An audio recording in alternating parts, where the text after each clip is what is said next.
Ladies and gentlemen, welcome to Pandox Hotel Market Day 2022. Here is your moderator for the day, Jan Wifstrand.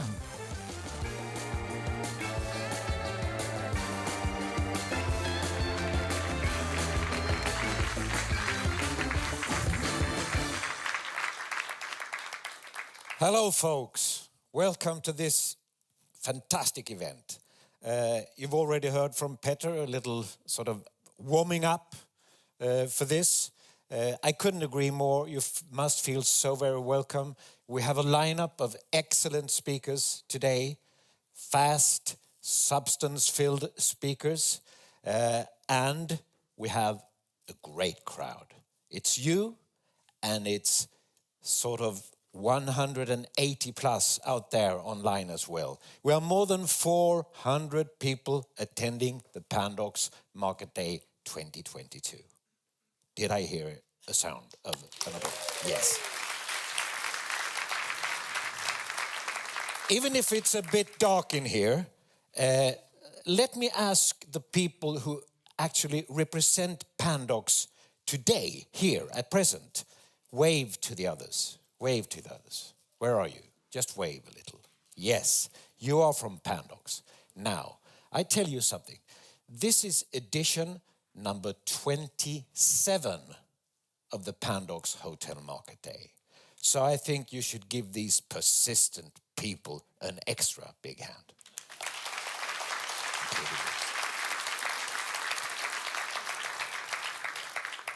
You've already heard about the QR code, perhaps not all of you, but please don't miss out. Get the QR code and we will be able to communicate in many ways with you. If you wonder who these sweet people here are, you will get to know in a while, okay? I'll return to that, I promise. Do you feel we are ready for takeoff? We are? What about the fixing and mixing team from Gabardine and Partners? Are you ready? Okay, let's be off then. So I clear the floor and welcome first speaker on stage for an opening address. This is the chairman of the board of Pandox, Christian Ringnes.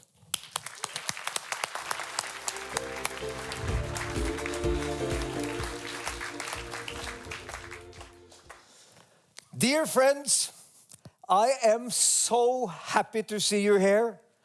You know, this is a gathering for friends, and without the friends present, it's not much of a gathering. So thank you from the depth of my heart for being here. Now we were supposed to see a little flame show, but I do not see it.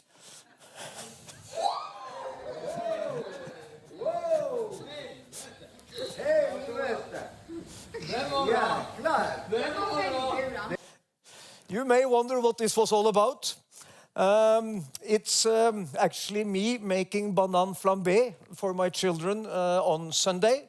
And the reason I brought it here was not only to show you the advantages of being half bald, because then the flames don't really touch your hair at all, but it was really also to tell you why I love the hospitality industry. Because when I was a young student, I had a particular program in my little studio, my little hospitality. I used to invite some selected females to come home to me, and it would start with a glass of wine and the soft music of Barry White. Then we would go through a dinner, and I would end the dinner with the banane flambé, dramatic, to the tunes of Beethoven's Fifth. It was always a big success, and that's the reason I love the hospitality industry. Also,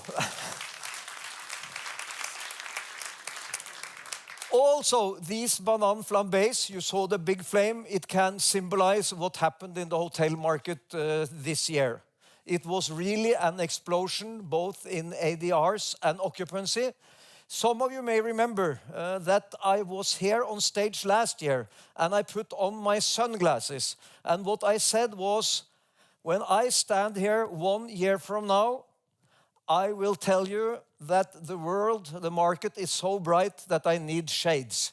And actually, this turned out to be remarkably correct. But now I almost don't dare take off the sunglasses of fear of seeing war, inflation, energy scarcity, and rising interest rates. So we are kind of both in heaven and hell. Heaven is what we see right now in terms of ADR and occupancy, and hell is what we read about in the newspapers, what the future is going to bring. But you know what? We are adaptable. And if you're used to having 5 or 10% occupancy during 2 years in a pandemic, then a normal recession maybe isn't so bad. I think we're going to do fine. So I'm optimistic and I'm very happy to see you here. We're going to have a great program today. It's about the future of work and why is that important for a hotel company? 2 reasons. One is the way people work has quite an importance for how they travel and how they stay at hotels. We can ask ourselves, are we working to live or are we living to work? That's maybe an obvious question, but for some of us it's not so obvious. But what is obvious is that it's important to understand what's going on if you are going to cater to the needs of the traveling public. So that's one thing you're going to get away from this conference. And the other thing is, once you have your guests, you have to make them happy. And what's the main ingredient to make them happy? That is the people in your hotels. So you're also going to learn how to attract and retain people so that they can give our guests the delightful experiences that they deserve at our hotels. With these few and well-chosen words, I wish you welcome once more and have a great conference. Thank you. Christian Ringnes.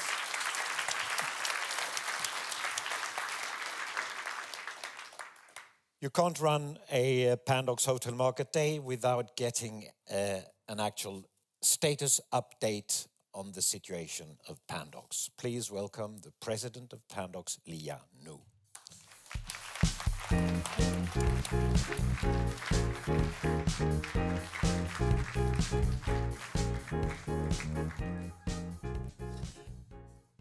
Hello and a warm welcome, everyone. It's great to see you all here today, and nothing beats the feeling of a full auditorium.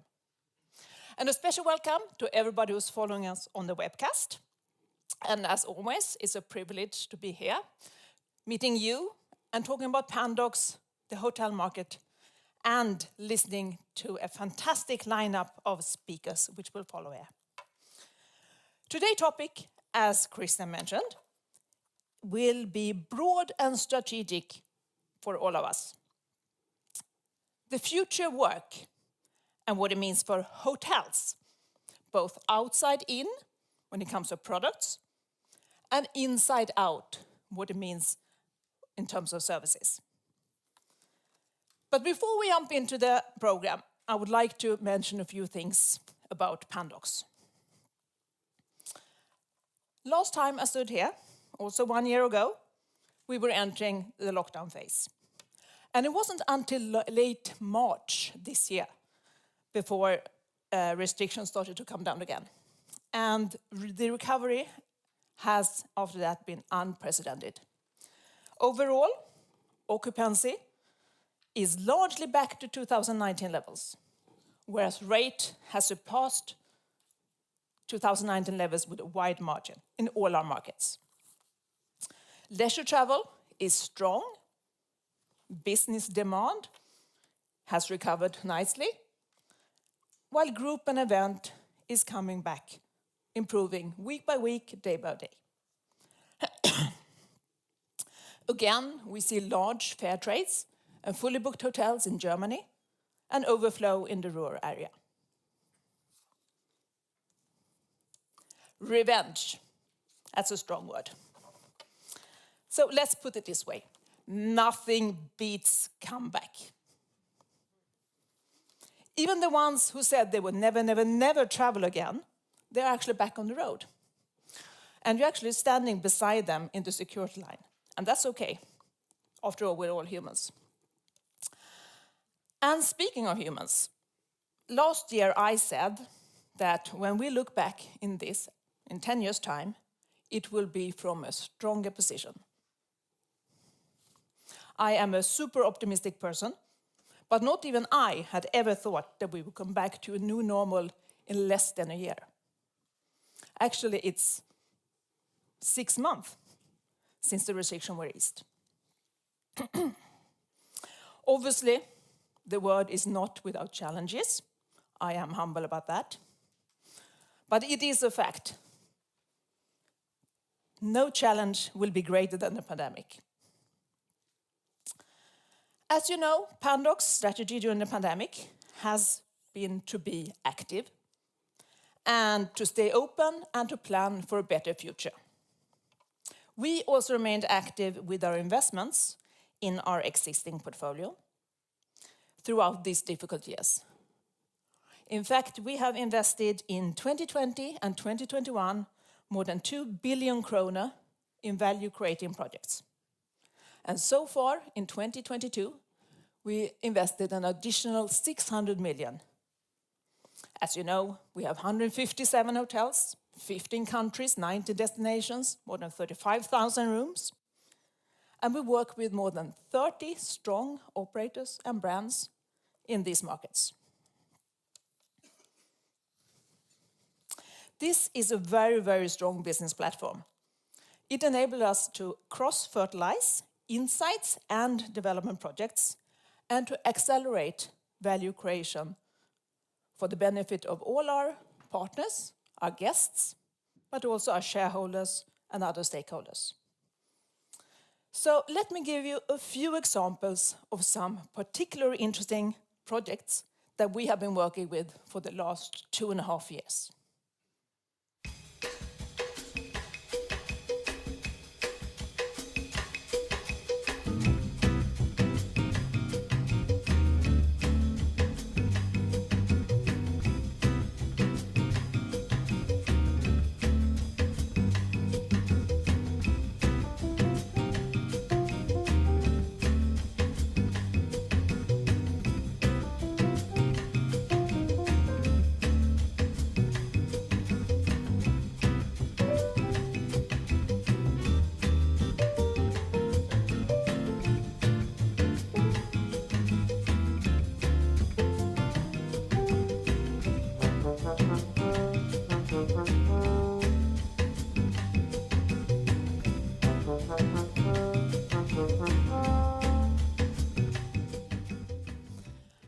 Fantastic projects, don't you think? An applause for that. Come on! Go!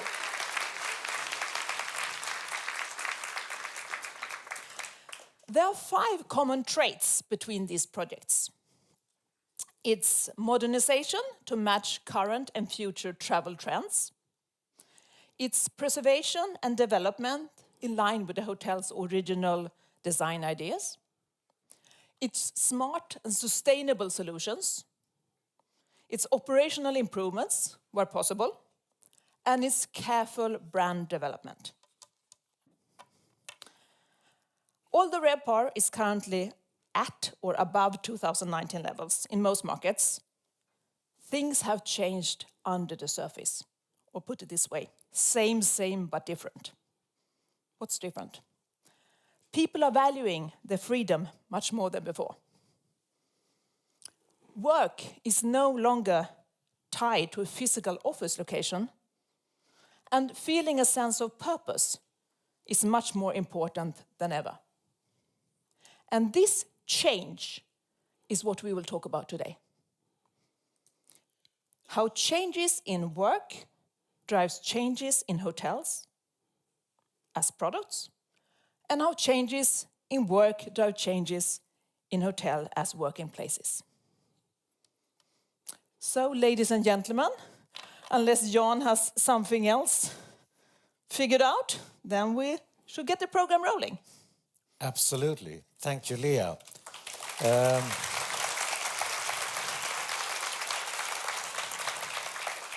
I just want to underline one thing, which you perhaps didn't notice, because Lianu has a tendency to be too humble, I tell you.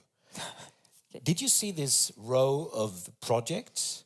One of them in Brussels with Citybox was actually communicated this morning. Absolutely. That's really good timing for news, isn't it? Perfect timing.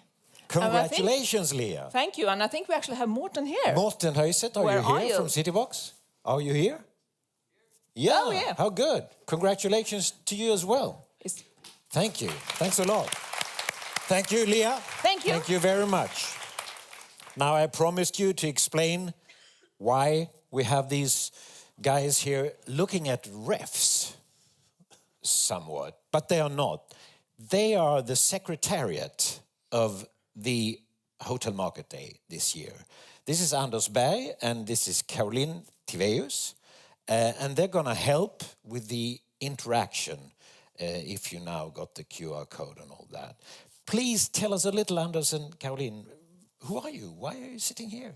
Anders? Yeah, I've been working with the Hotel Market Day for many years now, together with my colleagues, Jacob, Racine, and not the least. So I guess that's the main reason why I'm here today, to be a facilitator between you and the speakers. So my message is, please be active. There are no stupid questions. We will take them up, and if they are stupid, we will rephrase them so they look smart. That's perfect. Yeah. Absolutely perfect. Caroline? Yes, and I'm Director of Sustainable Business. And in that area lies also the social part and attraction of employees. So this topic is what I work with for quite a time. So I hope we will help to facilitate, as you said, the questions and reflections on this subject, which is very important. Fine, because I feel very safe then, because if I lose track completely, you can take over. So, excellent, really. Let's make a test, because I think you have some kind of challenge for the audience immediately now, haven't you? We're gonna ask something about... why are you here? Why are you here? Exactly. Can you answer, please? Yeah, can we get the word cloud up, maybe? It's actually a traditional recipe for a good Hotel Market Day.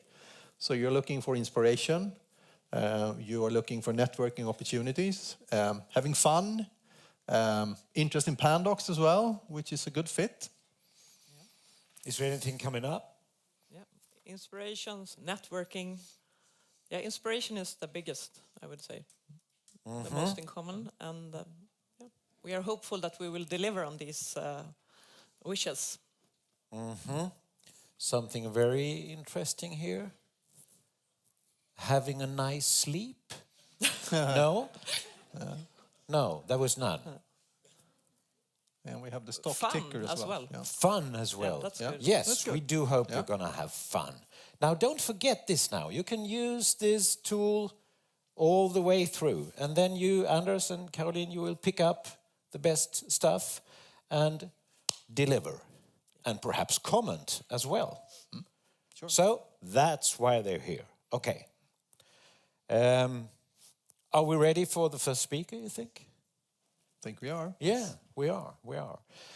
First speaker of the theme, Future of Work, is actually directing a program called Future of Work. I would call this guy something like a pan-European. He's sort of both German, Swedish, and English. Listen carefully, here he is. Please welcome the Director of Future of Work at Oxford Martin School, Carl Benedict Frey.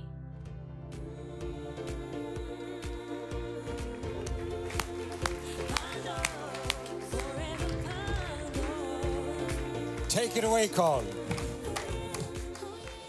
Thank you very much, John, for this very generous and kind introduction. It's a huge pleasure to be here, and I can assure you all that when it comes to important things in life, like football, I'm as Swedish as it gets.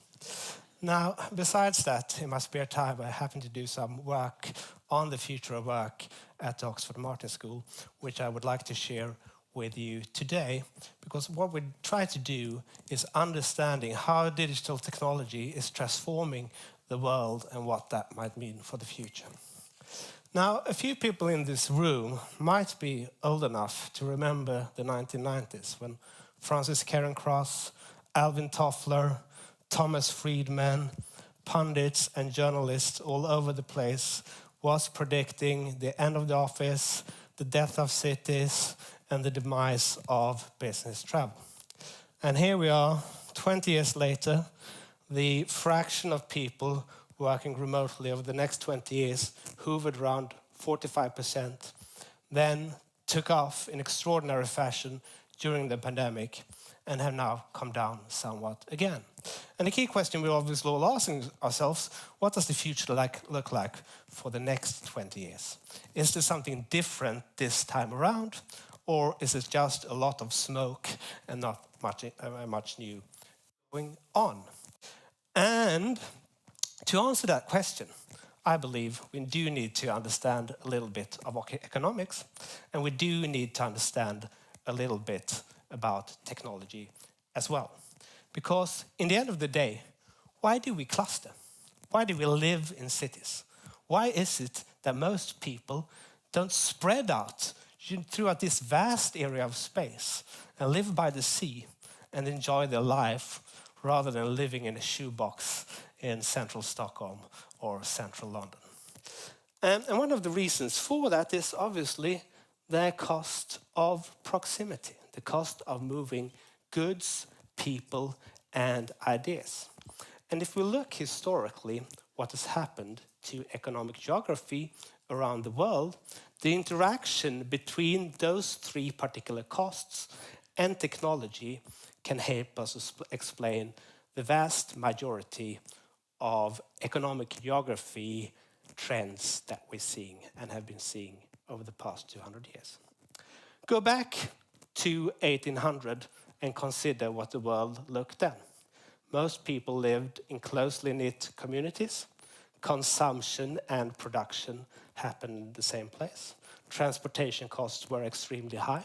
So if you transported milk from Stockholm to Gävle, it would have gotten sour in the process.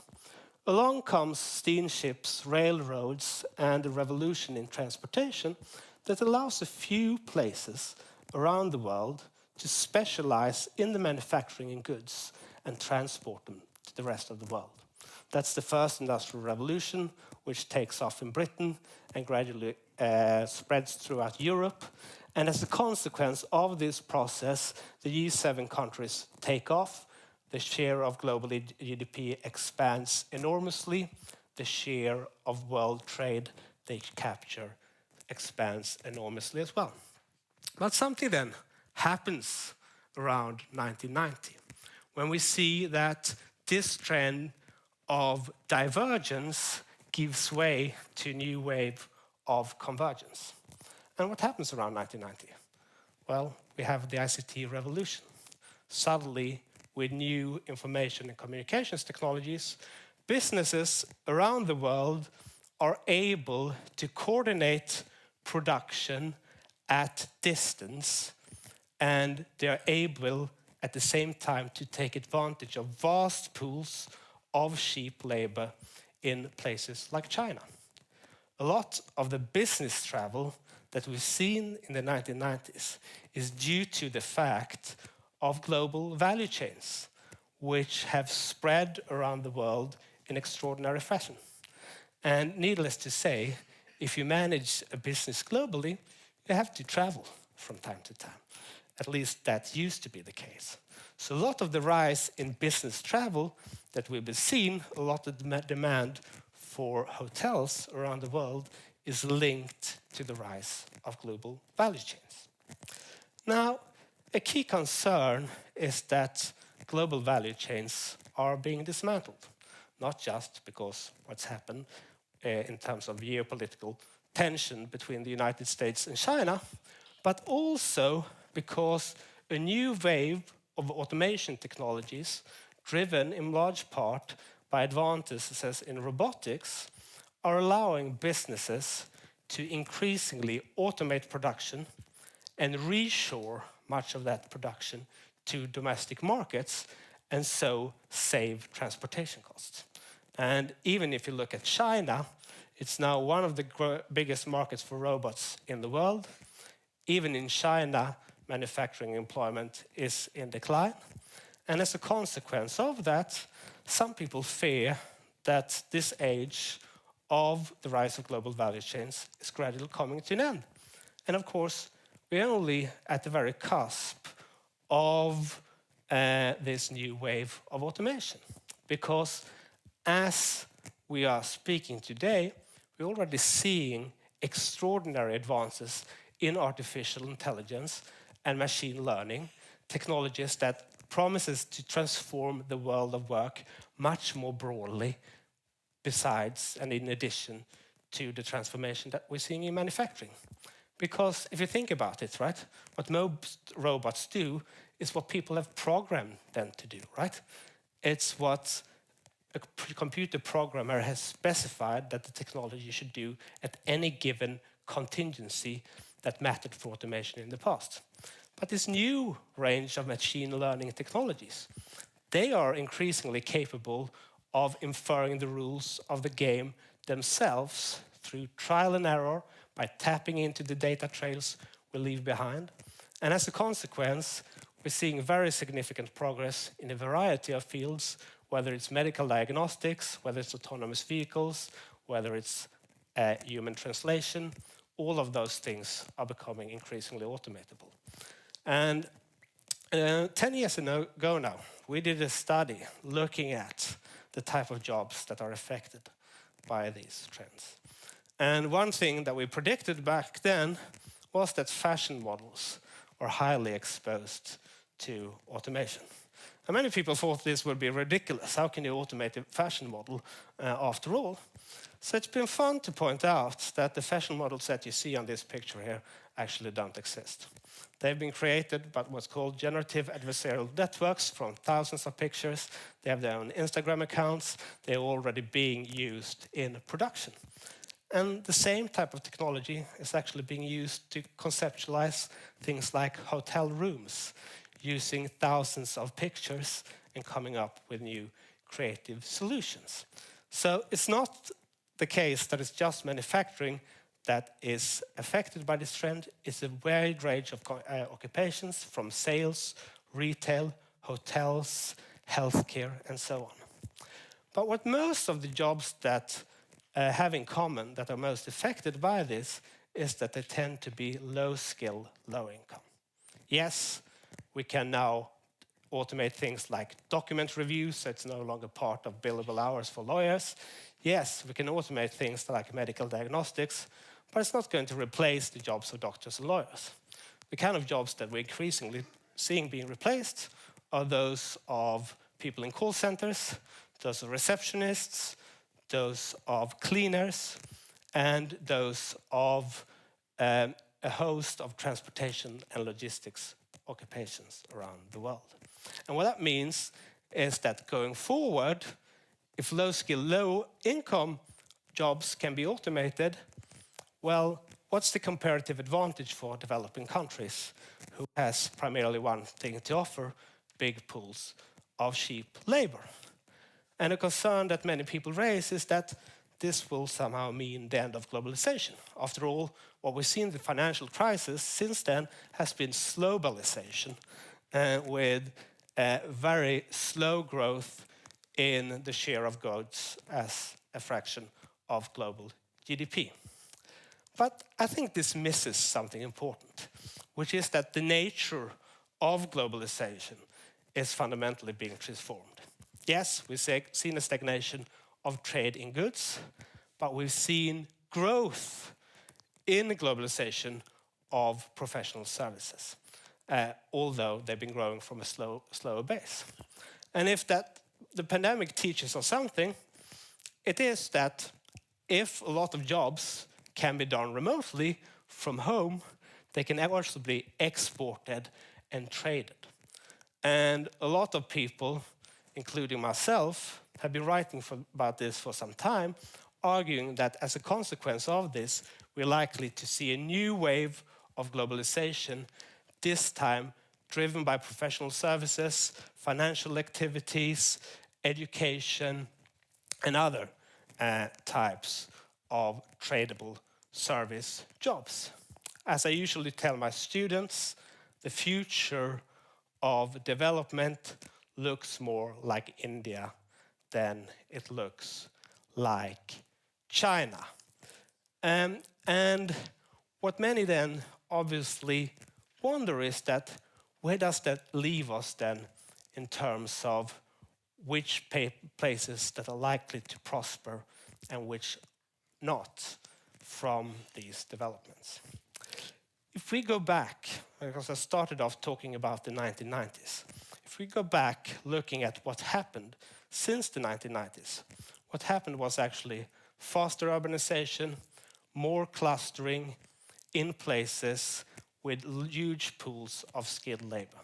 We've seen that since the computer revolution really took off, places like Stockholm, Silicon Valley, Munich, places with a lot of talent are those that have benefited by being able to export their services to the rest of the world. But going forward, a key difference this time is obviously that face-to-face costs are no longer that high. Video conferencing technology means that, in principle, the clustering, the key constraint that existed back in the 1990s is no longer quite there to the same extent. But as we all know, because we're all here, or most of us are here, there's still a very critical component to being together, to being in person. Digital technologies can't substitute for every type of interaction. And in particular, they can't substitute for the sporadic types of interactions that we are experiencing here during the breaks, during the sessions, and so on, right? Every digital interaction needs to be planned, at least on one end. And as we see that more of these routine rule-based tasks are becoming offshored and automatable, and a growing share of our economies specialize in interactive types of work, cities and place is actually likely to become more important than less important, even though we're going through a period of transformation which is highly disruptive. In the end of the day, when we look back on this 20 years from now, I think that more people will be living in Stockholm as a fraction of the Swedish population than it does today. And this is, in my view, the new division of labor.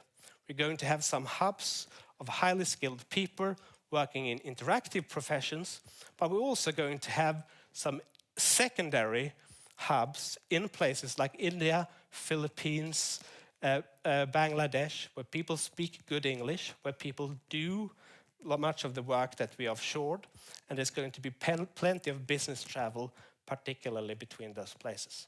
Thank you for your attention.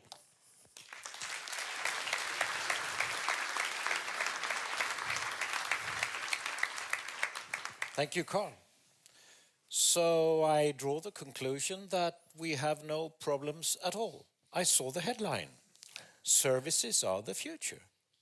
Fine. Shall we go home? That's a good message, isn't it? Well, I mean, obviously there are opportunities and challenges here. So a key challenge when it comes to service trade is that obviously when you trade in services, there is language content and there is cultural content as well, which is not the case for goods, right? I think Finnish movies are probably not, that particularly well liked in Bollywood, and Bollywood movies are not that, popular in Finland, I suspect. Mm-hmm. And the reason for that has to do with cultural content. A reason that, the United States is doing so well in technology, in particular, is that they have a huge market, English-speaking market, where they can scale up extremely swiftly. In Europe, we have a Swedish market, we have a German market, we have a French market, a Spanish, so on and so forth, right? That introduces barriers. And I think Sweden has been particularly well placed in this because we speak English. We grew up with, watching Fawlty Towers and Seinfeld and all of these things. So there's some cultural and language affinity between us and the Anglo-American world. And I also draw the conclusion from the slides that you don't mean in general, really. Because if you study these, you had this graph of the susceptible professions. I mean, there are service industry professions as well. So will we be very automated in the hospitality industry as well, you think? So I think it depends very much on which segment you're looking at, right? So if you're going on a holiday with your family and you want to have a jolly good time, you don't necessarily want to interact with a robot that much. You want the human experience. If you're going on a business trip and you have a series of meetings and you don't want to get out as soon, check in and get out as soon as possible, I think there are very significant opportunities for cost cutting. And I think that we're going to see more of automated receptionists and that kind of thing going forward. Is there anything happening over there in the Secretariat? Do you have something? It's very quiet, actually. Yeah. Is it? Yeah. Don't hesitate to come up with questions. But perhaps you have something. We have a question, and I guess we talk about automation and robotization, but on the other hand, there is shortage of labor, actual people. So the question is whether we are seeing a true bargaining power shift towards employees versus employers, or are we at the cusp of a change there? I don't think so, because the COVID-19 pandemic has been truly unprecedented, and they've created a lot of shortages which are temporary. It has also led to a lot of churn in the labor market that is truly unprecedented. And if you look at the past 3 decades, I mean, the COVID-19 pandemic starts out at the blip. So you have to sort of ask yourself, what's so new that's going to be a real stepping change when it comes to labor shortages? And I just don't see that step change. So I think when this thing blows over, because many of these bottlenecks are still with us, we're going to be in a situation which looks fairly similar to what it did before the pandemic took off. That doesn't mean that there won't be challenges, right? And there are some good things in here as well, with offshoring potentially pushing down on inflation. We've seen that the pandemic as such has created additional demand for housing because young people increasingly want to live by themselves rather than in flat shares. People want to have additional space to be able to work from home. So in terms of housing, it's created more demand as well. So there are some changes that have taken place, but I don't think that the labor shortages in particular are likely to persist. Anders and Caroline, don't forget to save good questions also, because Carl will return to a group talk a little later on, so we can come up with all the reflections you have once more. Later on today, I will touch upon the observation I make almost every day, and I've made a lot in my work as well.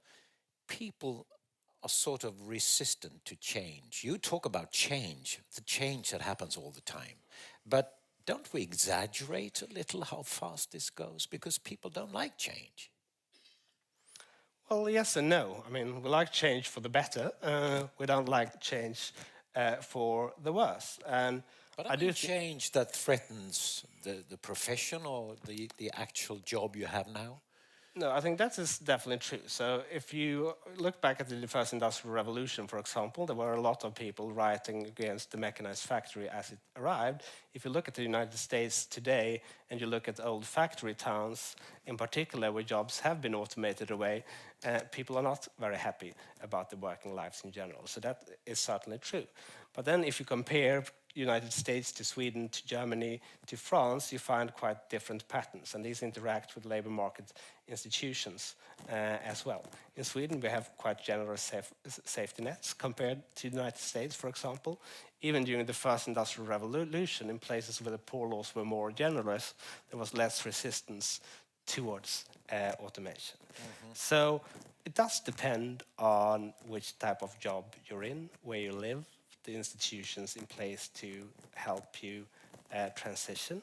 But there's no doubt that when rapid change happens, that causes us to shift into a new equilibrium, and that creates winners and losers.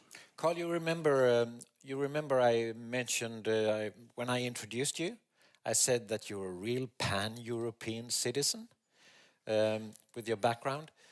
Would you say that there are differences in this within Europe, this development you describe? Absolutely. So if we look at robots in the United Kingdom, for example, there are very few robots to begin with in the United Kingdom, so been slow in adopting them. And if we look at the impacts of it, it's been quite significantly negative for the communities being affected by them in terms of employment, I should say. We don't see the same pattern in Germany. And we see and we see different patterns across the board. And in Sweden, for example, we have a highly skilled population. We have, I think, as a percentage of the total population, the greatest share of people with a college degree. That population is much more mobile, not just between occupations, but also geographically. And it's suppressed the skill premium, which has reduced inequality quite significantly. So Sweden is a bit of an outlier in this regard, actually. That's interesting. Did you find it interesting? You did? Yeah. Really? Fine. Sure. One more from the Secretariat. Yeah, do we have time for one more? Yeah. And this is a super, I really love these kind of questions. Maybe you can read it. John Naisbitt wrote about high-tech, high-touch. Do you agree that the future of work becoming more high-tech will push society towards more leisure-based on high-touch experiences? Beautiful question. Nesbitt was the one with mega trends, wasn't it? Yeah. So clearly we've been seeing increase in leisure over the past century or so, but we're actually not seeing it play out quite as we would have expected, right? So it used to be the case in the 1980s that, the CEO of the company was the person to leave the office first and go play golf. Today we're actually seeing the opposite. The CEO is the last person to leave the office, and on balance, people in highly skilled professions, doctors, lawyers, professional services, so on, work longer hours than used to. So we're actually seeing that as we grow richer, people are not substituting away from work to the same extent that one would think. And part of that might be preference, that we like to be able to buy a lot of nice things. And some things have been getting cheaper, like computers, but other things like travel and hotels. I mean, I went on holiday during the pandemic. It wasn't really cheaper than when I went traveling before the pandemic, I have to say. So, and there are nice experiences that we want to have ourselves and want for our families as we grow more wealthy. So as a consequence of that, it seems that we're not really substituting away that much towards leisure. And those what we see on the lower end of the income distribution that are actually taking more leisure, that also seems to be that there are fewer opportunities for them in recent years. Carl, thank you very much for this. We will welcome you back later in a group talk. Thanks a lot. Thank you. Thank you.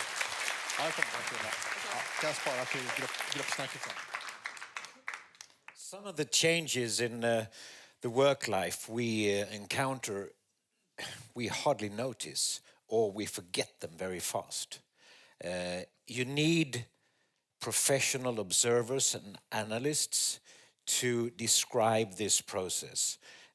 Our next speaker is what we should call an expert in the workplace culture change. Here she is. Please welcome Total Workplace Partner at Cushman & Wakefield, June Kaur.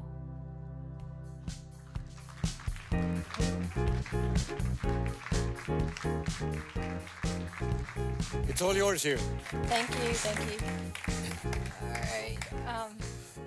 So thanks, everybody. I'm really glad to be here. And firstly, thank you so much to Pandox for having me here. A lot of pressure to be an excellent speaker, so I'll try, okay? So me and my team were primarily based in London and the Netherlands. And over the last 18 months, right, like what we've been really focused on is working with clients, so large corporate organizations, helping them define what their future workplace strategy should be. So today what I'd like to do is kind of share with you some of the lessons learned, some of the key observations that we've kind of gleaned over the last 18 months, and hopefully you'll find that helpful and insightful. So one of the first things that we've learned is that we're not going back. Okay, there's no going back to the way things were. So this is in terms of work processes, but also office occupancy. One of the most common questions that we get asked is there a benchmark? So our clients ask us, is there a benchmark for how many days people should be in the office? And the answer is no, okay? Because even within the same organization, you have very, very different views. So I know it's a bit of a struggle, but on screen there you'd see, right? So on the top left-hand corner, you have what we call the individual contributors. Now these people, or these guys and girls, they don't actually want to come back into the office. 30% of them actually said that they don't ever want to come back, or maybe if they come back, it's in a very rare manner. And you kind of juxtapose that on the other end of the spectrum with your most senior leadership. 20% of them still think that they want everybody to come in every day or nearly every day. And I don't think that really matters if leadership actually recognizes that their opinion is their opinion and they shouldn't be enforcing this opinion on the whole organization. But what we have seen a lot of the times is that even when we go to leadership and we say, hey, guess what? People actually really want to come in maybe 1 or 2 times a week, max. And when they hear that, they get really nervous and they say to us, do you think we can kind of increase that to 3 to 4 days? Okay, so that's where we're at with leaders. One of the main reasons that we're not going back to the office is that for the very routine individual tasks that we do, we got a lot better at doing them at home. So over the last 2 years, we have better workplace setups in our house. Oftentimes we find it much easier to focus at home. And guess what? Sometimes our Wi-Fi works better at home than it does in the office. So not a lot of reason to come back in the office. I think what we find particularly alarming is that in 2020, 5% of the people that we surveyed, and we surveyed almost 200,000 people, said that they saw no benefits to coming back to the office. 2 years later, that figure has tripled. 15% of people are now saying that they see no benefits coming back to the office. And what the consequence of that really now is that you get like a lot of empty offices. So this is some information from the UK offices. So over the last 2 years, even in November, which we are in right now, I had to remind myself, we've not seen average occupancy gone up above 35%, okay? And you're starting to see dips even on Mondays. Now, the problem with this is that it puts you in a vicious cycle, because we know that people want to come in to connect with people, right? That human aspect is so important. You come in and all you see is a sea of empty desks. It's a pretty huge turnoff, okay? And then worse still, you check your diary and you realize, actually, all I have to do today is be on Zoom calls. So why am I even here? So the key message for us here really is, if you don't change working patterns, if you don't change working behaviors, and if you don't change your workplace design, you're not going to get out of this cycle. The second thing that we learned is really this idea around the intangible matters. And what do we mean by that, right? So unanimously, when we speak to people, whether it's employees or leadership, what is it that drives them back into the office? What do they see as the future role of the office? And it's all really, really centered around being human and being connected, right? You want to be with people to socialize, you want to be with people to collaborate, and you want to be with people to connect.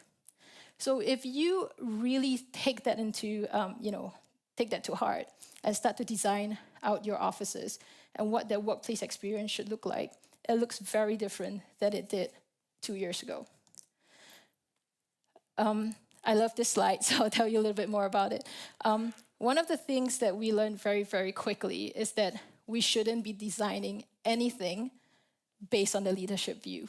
Because in the last 2 years, this group of people, the executive and the C-suite, they have had a very different experience. If you look at the yellow, they have scored 15 to 18% higher than the average employee when it comes to feelings of belonging, connected to culture, inspiration.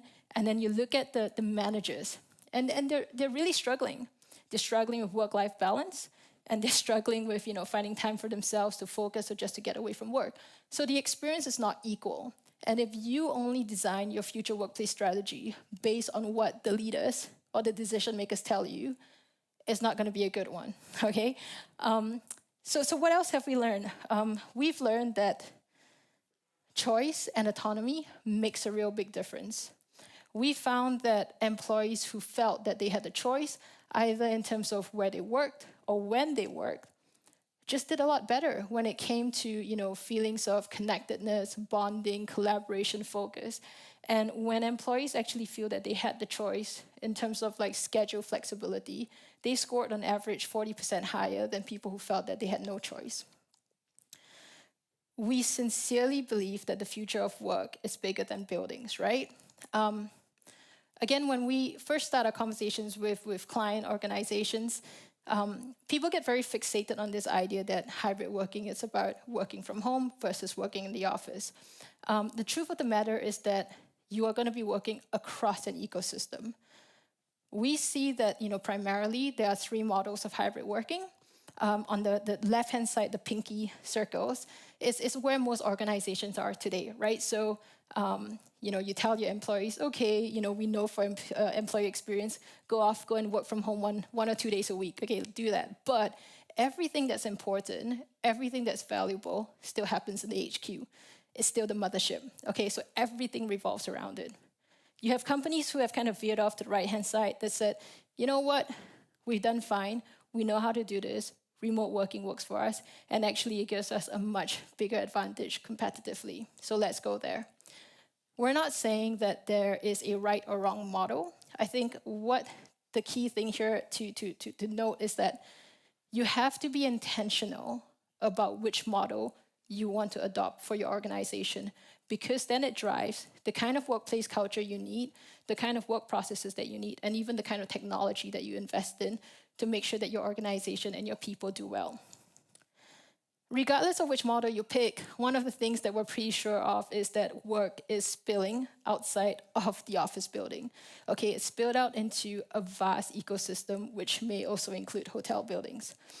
Now, this concept makes our real estate clients very nervous, because in the past, when they create employee experiences or workplace experiences, they're doing it in a very contained manner. They're doing it in a floor, a building, a singular vessel. Now that work has spilled out across an ecosystem, that same real estate team has to deliver a great employee, a great workplace experience across an ecosystem of places, many of which they don't even own or control. So, so in our industry now, which is really interesting, they're taking a huge cue from you guys. They're thinking about, how do we do this better? How do we design, experiences the way retail has, the way hospitality has, to make sure that our employees get that good quality experience across an ecosystem. We often get very, very, I think in our industry, like a bit narrow, because we're just always about, the office workers, and with media kind of talking about it a lot. But in actual fact, if you look at something like the UK, not that many people actually work in offices. Of the people that actually do work, less than half of them are in the offices. And when you primarily only focus on that people, that conversation becomes very narrow. A lot of our clients see this as an opportunity to really think about, how do you use your real estate better? Can you use this to make a better, more positive impact on the communities around you? So the final lesson that I want to share with you guys is this idea of being good, right? Especially in the last 12 months, we've conducted, I would say, about 300 leadership interviews with clients just across Europe. Every single person that we interviewed would have mentioned sustainability, ESG, diversity and inclusion. But the interesting thing is that not that many of them actually have thought about how you would practically apply some of these values in a workplace environment. One of the things that we're fundamentally interested in understanding is this concept of, have we built everything that we need? So is it about reusing, repurposing, refurbishing? In 2018, we wrote a book about the future office. And back then, one of the predictions that we made is that work will leave the cities. And when work leaves cities, so will the people. Little did we know that we didn't have to wait till 2038 for that to happen, because it kind of happened because of COVID. And in countries like, say, India, that's where it's most prevalent, right? So you have these large organizations that have built up support centers, call centers, and during lockdown, they equipped everybody to work from home. And guess what? They've moved back to their villages, they've moved back to their small towns, and they really don't want to be commuting or traveling back to the cities. We all know that well-being is super, super important. That's something that as an industry we've been talking about. And we know that it makes people, perform better at work, et cetera, et cetera. When this first started, one of the things that we kind of assumed wrongly was that hybrid working was good for well-being. And we kind of now realize that it's not. So while levels of productivity has remained pretty constant in the last few years, levels of well-being has dropped significantly.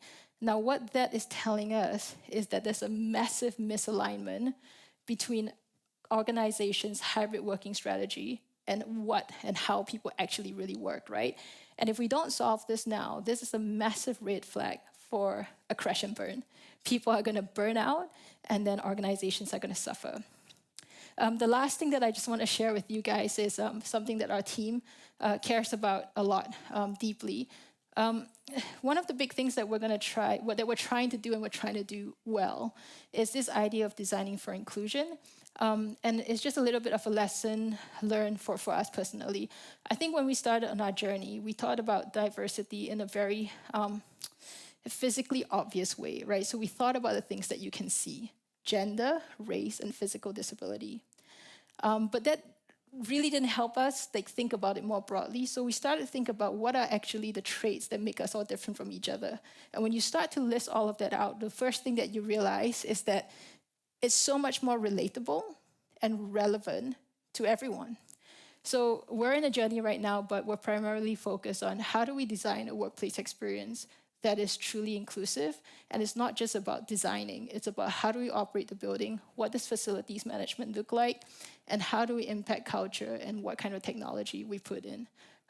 So I hope you found that useful. That's pretty much it for me. Thank you so much. Thank you, Jude.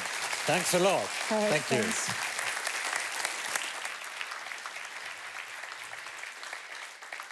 I have loads of questions to you, but I have to save them to the group talk a little later.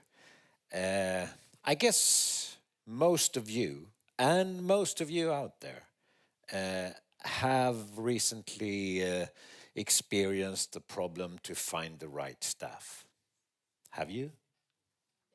To recruit good people, perhaps not perfectly trained, but still recruit people who can do the job. I also guess that you try new solutions in many ways, do you? No? We have a little video clip on that here. Tjenare, jag heter Jerker Hansson och jag är före detta världsmästare i luftgitarr. Men sen ett halvår tillbaka så jobbar jag på hotell. Det är riktigt kul.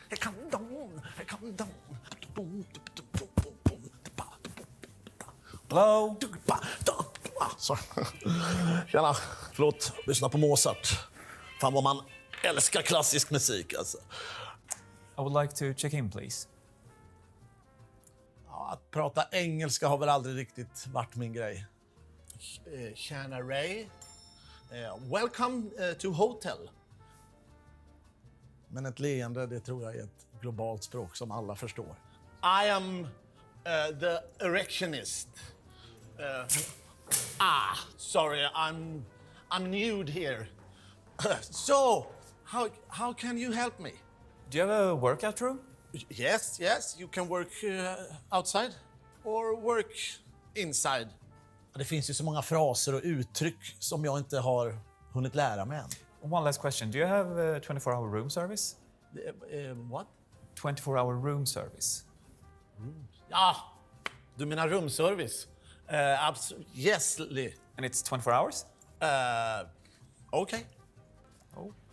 Okay, thank you. Alltså, jag tror att han vill att jag ska vara på hans rum i 24 timmar.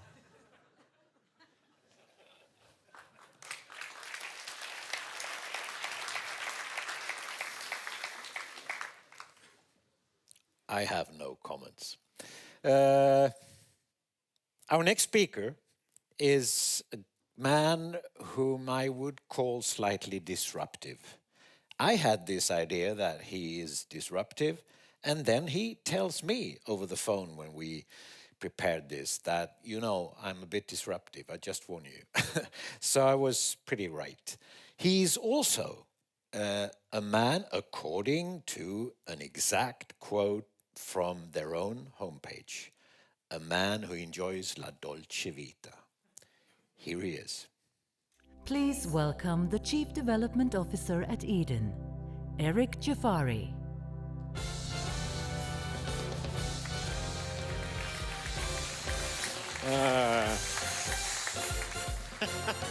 Go ahead with the la dolce vita. I actually don't remember saying that. That must have been the PR agent. Listen, I was asked to talk about the future of work. And when I was thinking about the future of work, I wanted to dissect it into two parts. The future and work itself, which I believe is defined by human behavior. When I think about the future, the first thing that comes to mind is looking at the young. And as it relates to this talk, I'm going to talk about the young specifically, but more specifically, those between 20 and 39. And specifically, those that live in urban markets. You know, in 2019, The Economist released a report where they analyzed the differences in consumer behavior between those that live in the country and those that live in the big cities. I found it quite insightful because what they found is that people who didn't live in the big cities perceived themselves as defender of values, of rituals, of family. As such, how that manifested itself in consumer behavior meant that they associated a little bit of fear with change, with experiencing new things. In fact, it went on to say that they associated anxiety with trying new products. And as such, this is why a lot of the larger brands, they find affinity with consistency. Urban consumers couldn't be further apart. If you think about the urban consumer, they associate the past with difficulty, sexism, racism, slavery, and the future provides hope. How does that manifest itself as it relates to consumer behavior? Well, they love trying new things. They live for new things. And as it relates to products, larger chains, from their perception, they have a distrust that they will be able to provide meaningful, unique experiences. Now, this was all. Now, what's interesting about this consumer, and I want to walk you through the day of the life of this consumer, the 20 to 39-year-old, the one that lives in London, the one that lives in Berlin. They wake up, maybe drink, go and do 5 minutes of mindfulness on their Headspace app, on their Calm app. After which point in time, they'll go wait 10, 15 minutes in line for their third wave coffee. They would never be caught dead at a Starbucks or a Costa for all the reasons we discussed earlier. And then they'll go work in an open plan work setting. By the way, this was all 2019. After which point in time, they would maybe go to some place that was a bit Instagrammable where they can go have a drink or eat, before which point in time they would go and watch something on Netflix. Now, what was interesting about that 24-hour life is you heard nothing about their home. And why? Because at this point in time, real estate prices were so expensive that most of these people were either sharing a place with friends, living in a co-living unit where their room was tiny, or they were living in a flat, maybe that their parents afforded, but their home wasn't anywhere that they did other than sleep. And then on March 20th, 2020, all of this changed. The place that they were asked to sleep in only, now all of a sudden, overnight, became a place where you had to sleep, eat, work, play, gym, maybe even host others secretly, all within the confines of what they had perceived as just a place to sleep. And this consumer, this demographic, had two choices. Either A, adapt their living space to those needs, or B, go and move in with their parents. And they fell into two different groups. They say that a traumatic event, one event, even within a few minutes, can rewire the neural pathways. The question is, what happens when that traumatic event of which this was arguably the most traumatic for most of this demographic, is extended over 18 months. What happens then? And I was thinking about this. I read an article over the weekend. I don't know if you guys read the same. Mehran Nassari, he showed up at Charles de Gaulle Airport in 1988 in August. Didn't have his passport paperwork. There were some issues. And he thought he'd be staying there for a couple days. Few days turned into a few weeks. A few weeks turned into a few months. And he wasn't able to leave that airport until 2006. I'm sure some of you guys have seen the Tom Hanks movie, The Terminal, which is about Nasseri. The most remarkable part of that story, though, from my perspective, wasn't the fact that he stayed until 2006. It was the fact that earlier this year, he went back to the airport to live the last few months of his life. See, the thing about trauma is that it takes moments to rewire your neural pathways. But for many, it's a lifetime to try to restore them. And in many cases, they never get restored. For the 20 to 39-year-old, yes, June said it, there is no going back. Their neural pathways have been rewired. So the question is, what is it that's going to compel them to come back to the office, if that's what you're looking for, to go to a hotel? What type of hotel is it that they're looking for? What type of co-working venue is it that they're looking for? And I would say that the answer perhaps lies in 3 studies. The first one, I think we talked about, which is The Economist, which is the fact that it depends on the type of consumer that you're catering to. Are they from the regions? Are they living in the big city? And we're going to talk about it in a second. The second, we did a study, as many of you guys know, we do design-led hotels and so on and so forth, and we asked 10,000 people why they stay in our hotels. We don't have a big brand. In fact, 6 years ago, nobody even knew who we were. And I spent so much time trying to figure out how is it that someone like myself, who has no background in hospitality, was able to create something. But in summary, what a lot of these consumers say that resonates with them as to why they stay in our hotels is design. I guess to explain this, for a demographic that is obsessed with visuals, with aesthetics, with Instagram, with TikTok, there's no getting away from design when it comes to this demographic. But I would say that the answer perhaps lies in the third study. In 1942, Harvard commissioned 2 studies, the Grant study and the Gluck study. The Grant study analyzed 256 Harvard sophomores, and they tracked the entirety of their lives. The Gluck study analyzed the lives of 458 inner city kids. And George Vaillant published the results of this study in 2012. It's fascinating. If you go into Wikipedia afterwards, you can look at it. The reason for why I didn't show it up here is because you'd spend the whole time reading the study as opposed to listening to me, because it's far more interesting than I am. But at the end of the study, there's one thing that's said that resonated with me, and it's this. The quality of their lives, for every single one of this, was defined by the quality of their relationships. See, the average modern urbanite checks their phone over 100 times a day. And yet rates of depression, loneliness, anxiety have gone up 2-fold over the course of the last 10 years.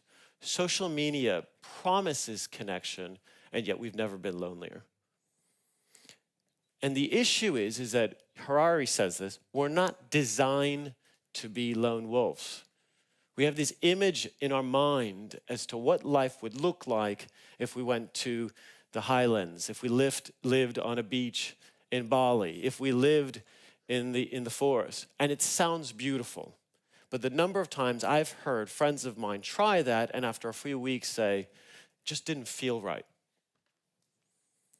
Why? Because we need belonging and we need tribalism. And in my opinion, the organizations, the brands, the products that find ways to deliver tribalism by understanding their consumer and the consumer needs are going to differentiate themselves from everyone else, because it's not about the function, it's about the person. That's it. Thank you. Thank you, Eric. Thank you. Have a seat. Have a seat. Thanks a lot. I think I should start with asking you to tell just a little about your actual work with hotels, because it's really interesting, I think. Listen, I not having a background in hospitality, approximately 12, but I've always had a passion for travel. But the way I travel seems to conflict with the way that other people travel. When I travel... In what way? How do you mean? I want to get under the skin of a city. I don't want to stay for a night. I want to stay for a week or two. Yeah. And the irony is that we talk about sustainability. The reality is if you're flying in, staying one night and going back, it doesn't matter how sustainable your product is. You're doing immense amounts of damage to the environment.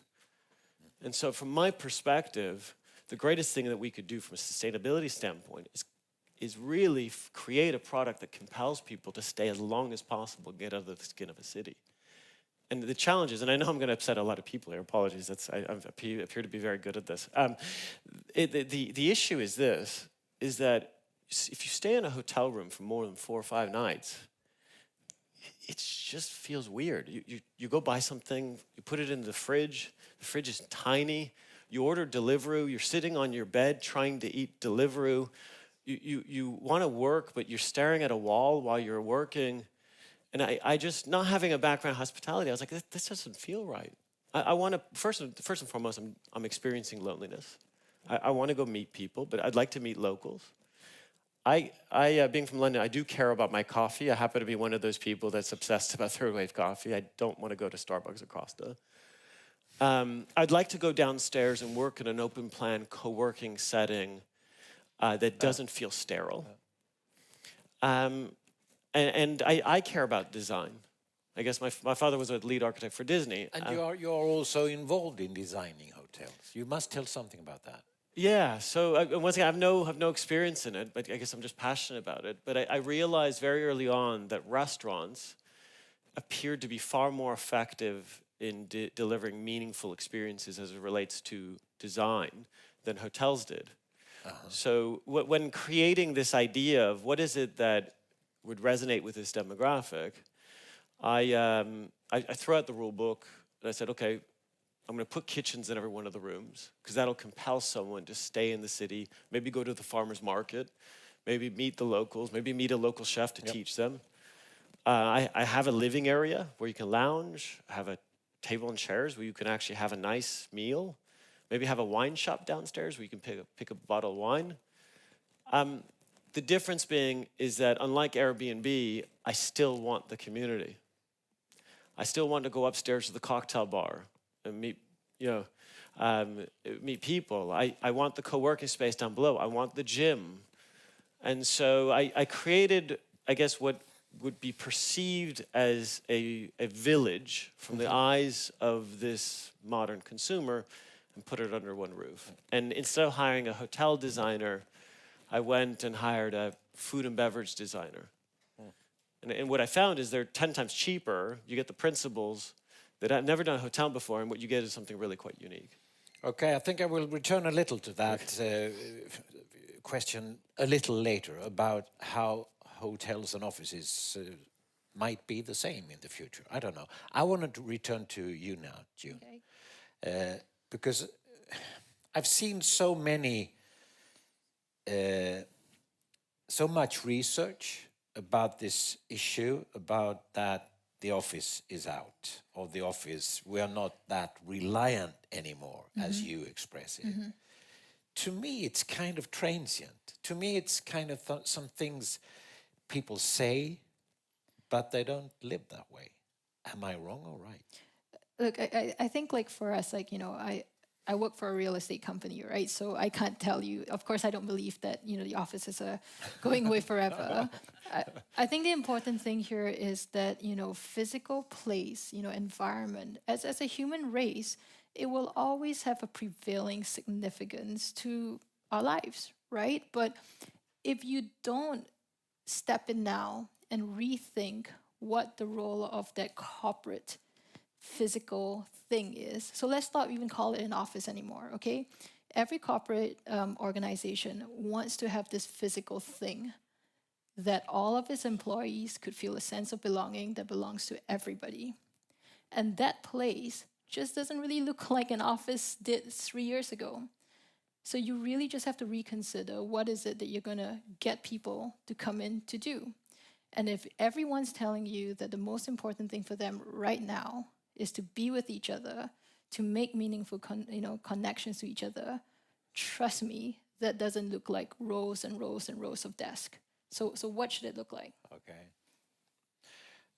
June, do you see the point in what Eric is saying about if you want a place where you want to stay for more than one night, then it has to look the other way.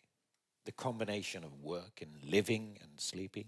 Yeah, definitely. I mean, the idea of like combining, work and life, and I'm gonna defer to you because you're like the professor guy, is that we've done this for like forever, right? If you, I don't know like Swedish examples, but in the UK, for example, there's Port Sunlight. In the US, there used to be Eastman, which is where Kodak was, right? So all these organizations went into towns. Their factories are there, their offices are there, their people live there, little businesses popping out on the main street to support employees. And if you think about what Google or Facebook is doing today, Facebook, for example, they're building like a huge development right now in California. What are they essentially doing? They're doing something that companies have done hundreds of years ago. They're trying to keep it contained. We don't really know if it's for the benefit of the company or the people that we can leave to debate, but it's still something that's happening. Yeah, all I was going to add is this. If you think about from the modern consumer, the urban consumer standpoint, the symbols of tribalism at this moment in time, for a while, and I'm going to give credit where credit's due, was the likes of Soho House, because it was a members club. I'm part of a members club.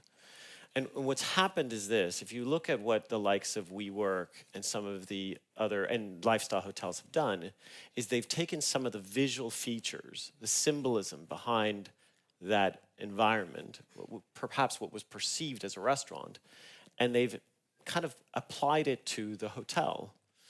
And then eventually WeWork applied it to the workplace. If you come to our hotels or if you come to our office, they look the same in our case. You can't tell whether you're meant to, Andres is there, you're meant to go have a drink? Are you meant to party? Are you meant to sit on your laptop? Are you meant to... The reason for why we've designed our social spaces that way is because I've got one purpose with our common areas in our office, and it's to forge meaningful connection. That's all I care about. Can I... Sure. Yeah, you're like, I'm trying to... I headed up the workplace strategy team for Europe and Asia at WeWork for a couple of years, right? And the number one question that corporate organizations, so your big like banks and your pharmaceuticals, they'll come and they'll be like, can you give us a tour of WeWork? And we'll do it, right? And then the question that they ask is like, how do you guys do this? How do you make it so energetic, so incredibly buzzy? Can you come and do it for us in our building? And we can't.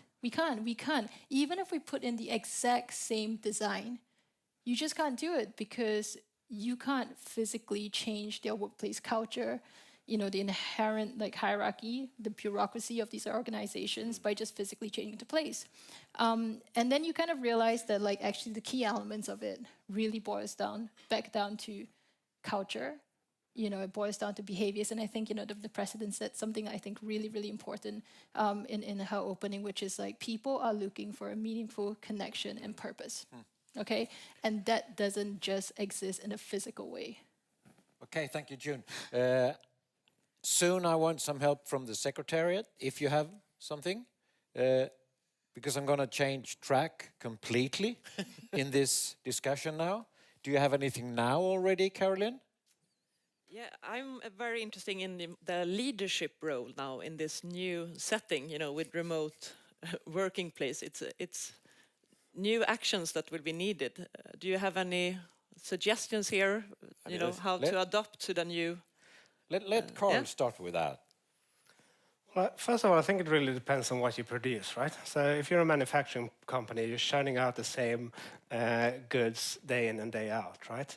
You can monitor what people do quite easily, right? And you will do very well in being a bureaucratic, hierarchical organization. If you don't produce anything that is a standardized good, and if people work remotely and you have very little ability to monitor them, unless you use sort of technology like monitoring people's keystroke and looking at when they log in and out, which might be tricky because of GDPR and not in the interest of people's well-being either. What you need to do is to align incentives. And that's what we do in academia, for example, right? People have incentives to publish. If you don't publish, your career is over, but there's nobody looking after over your shoulder every day, right?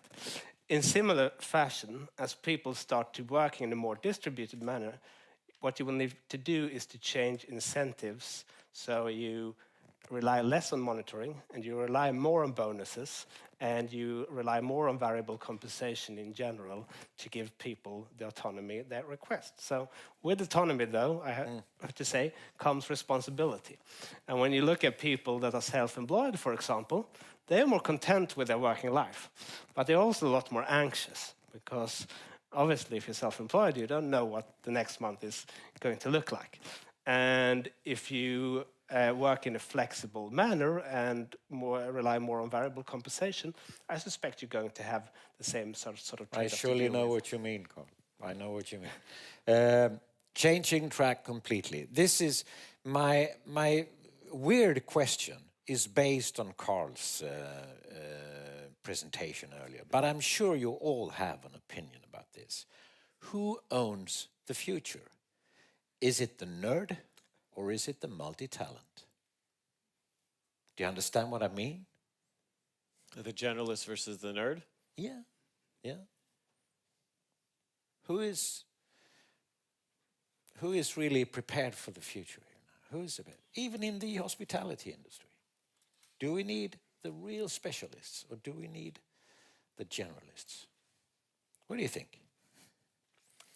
In the end of the day, both, right? Yeah. Unfortunately. So, I mean, if you're in science, for example, there's no way you can be a generalist as a scientist, right? Today, you have to process an immense literature. And one of the reasons we have stagnation in science is because there's just so much knowledge out there that you need to process first before you can push the frontier. But obviously, if you run a company and you're not a generalist and you don't understand various parts of the organization, the environment that changes around you, you're in trouble, right? And so you need both. And when you come to a hotel, you need somebody who has an overview and knows what went wrong during the day and what worked well and what not. What's your take on this, Eric? Listen, I want to answer hers because I think it's actually related to yours in a very weird way. Yeah. Listen, you asked about what is it that we could do. Here's my take on this. Flexibility and high pay, alignment of pay, are table stakes. If you're not doing them, you're not going to be able to retain your team. But in the end, it's a sense of belonging that's going to define engagement and collaboration.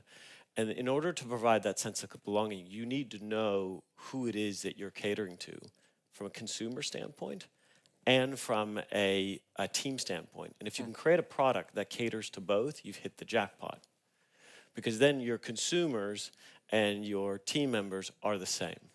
Now, in response to what you're saying, I'm concerned, and I pray that I'm wrong. I really do. I'm concerned it'll end up as a tale of two cities. And what I mean by that is you say the nerds, the first thing that comes to mind is people who will spend their entire lives on the metaverse versus those who want to spend their time in front of people. And that's perhaps, and then, no, the reality is typically will fall somewhere in between. There'll be some form of augmented reality that facilitates both. That's what I'm hoping.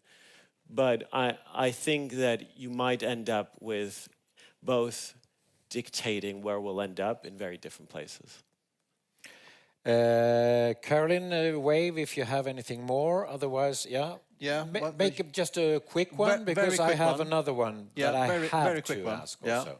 And that's about, if it's a question to June, I would assume, if your research has shown what an ideal office situation would look for managers, referring to your favorite slide, especially in terms of work-life balance. Yeah.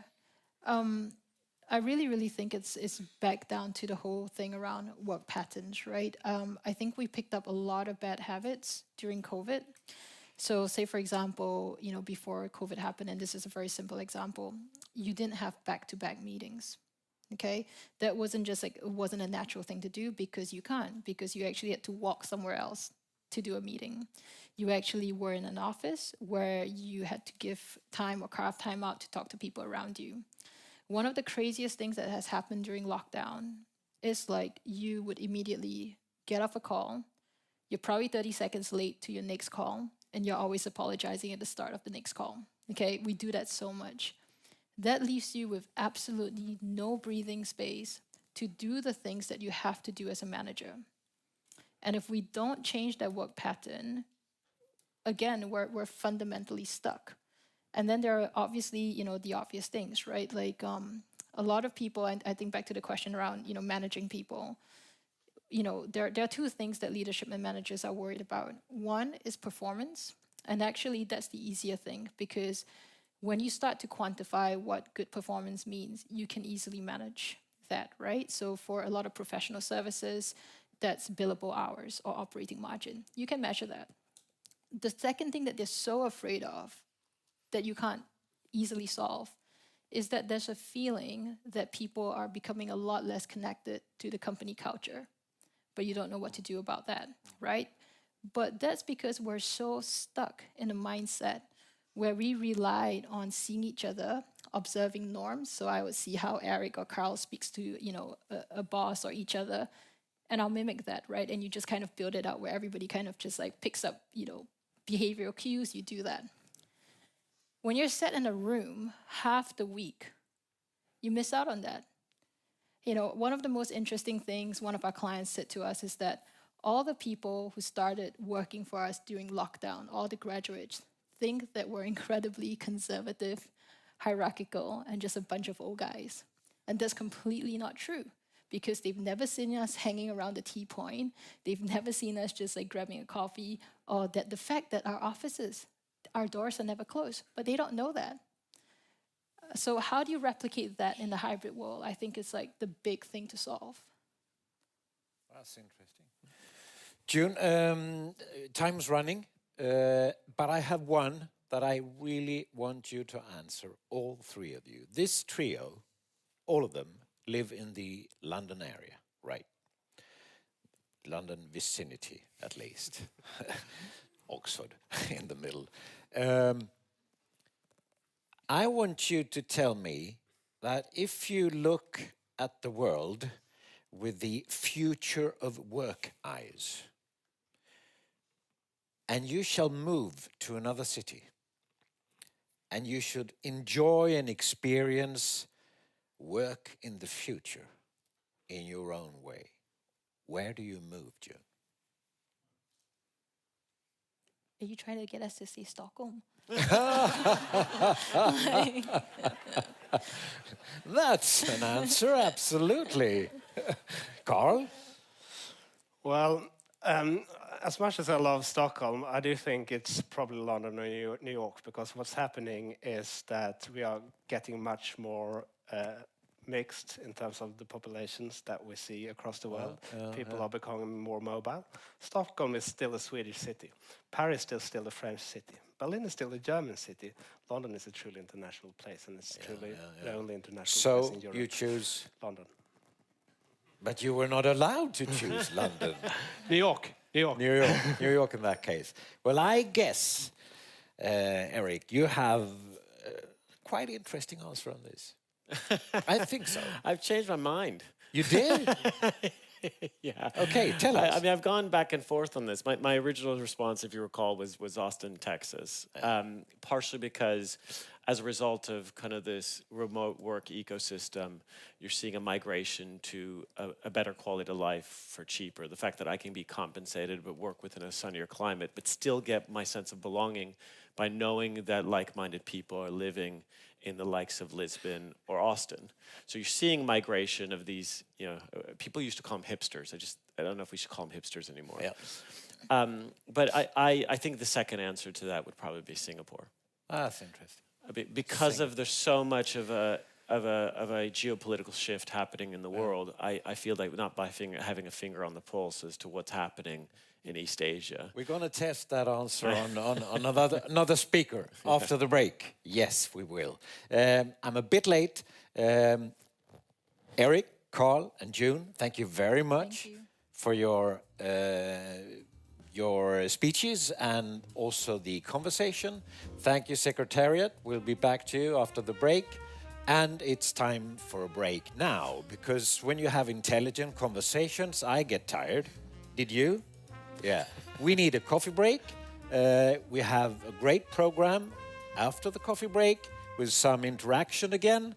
But now, listen to me. Be back 3 o'clock, please. We start sharp 3 o'clock again. Thank you very much. Thank you.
Ready? Fine. Did you have a good coffee? Fine. It's time for a little interactivity. You see these funny signs you have gotten on your chairs, and we want you to use them now. So 3 questions to you. You either disagree or agree. I hope I can see what you show. It's a little dark in here, but I guess I will be able to see it. And Secretariat? Yeah. Ready? Go.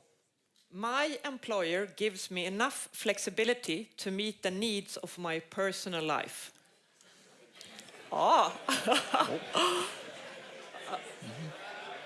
What do you say? What do you say? Do I have a hand microphone? Yeah? I think it was 99% saying agree, but I think it was 1 saying disagree. Oh, wow. Well, I was actually thinking I'm an employer, Yeah. and I think I am giving the employees too little flexibility. Oh, how nice of you. Thank you very much. Okay. That was a vast majority yes, wasn't it? It was clear. Yeah. I'm self-employed, and I would say disagree to myself. Absolutely. Do we take a second one? Yes. My company has a clear purpose. Yeah. Now I expect a little more differences, but I don't get it. Yes, a little. Little. Anybody wants to explain why you disagree? No, you're a bit scared. Yeah, I can see that. That was kind of 90-10, just about. Carolyn, what do you say? More leisure time is more valuable than higher pay. This is interesting. This is really interesting. Some hesitation, at least. What do you say? Can you see better than me, Anders, perhaps from your angle? Yeah.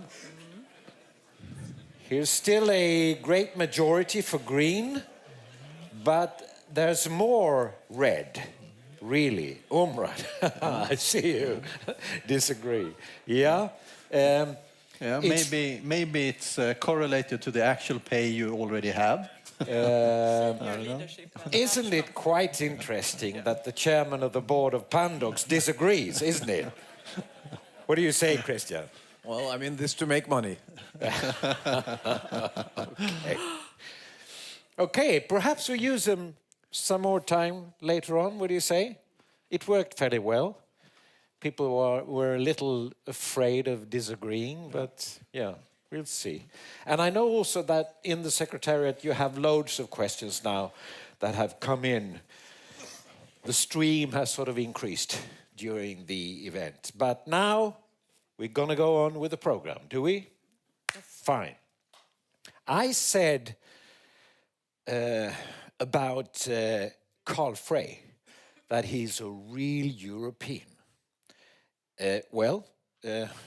Referring to that, our next speaker is a real global citizen, as I see her. Traveling all around, talking about generations, selling a best-selling book, really, and has a very, very interesting background in her life because she changed kind of directions in her professional life like 4 times something. Has a lot of experience due to that. Here she is. Please welcome the founder of XYZ at Work, Rachele Focardi.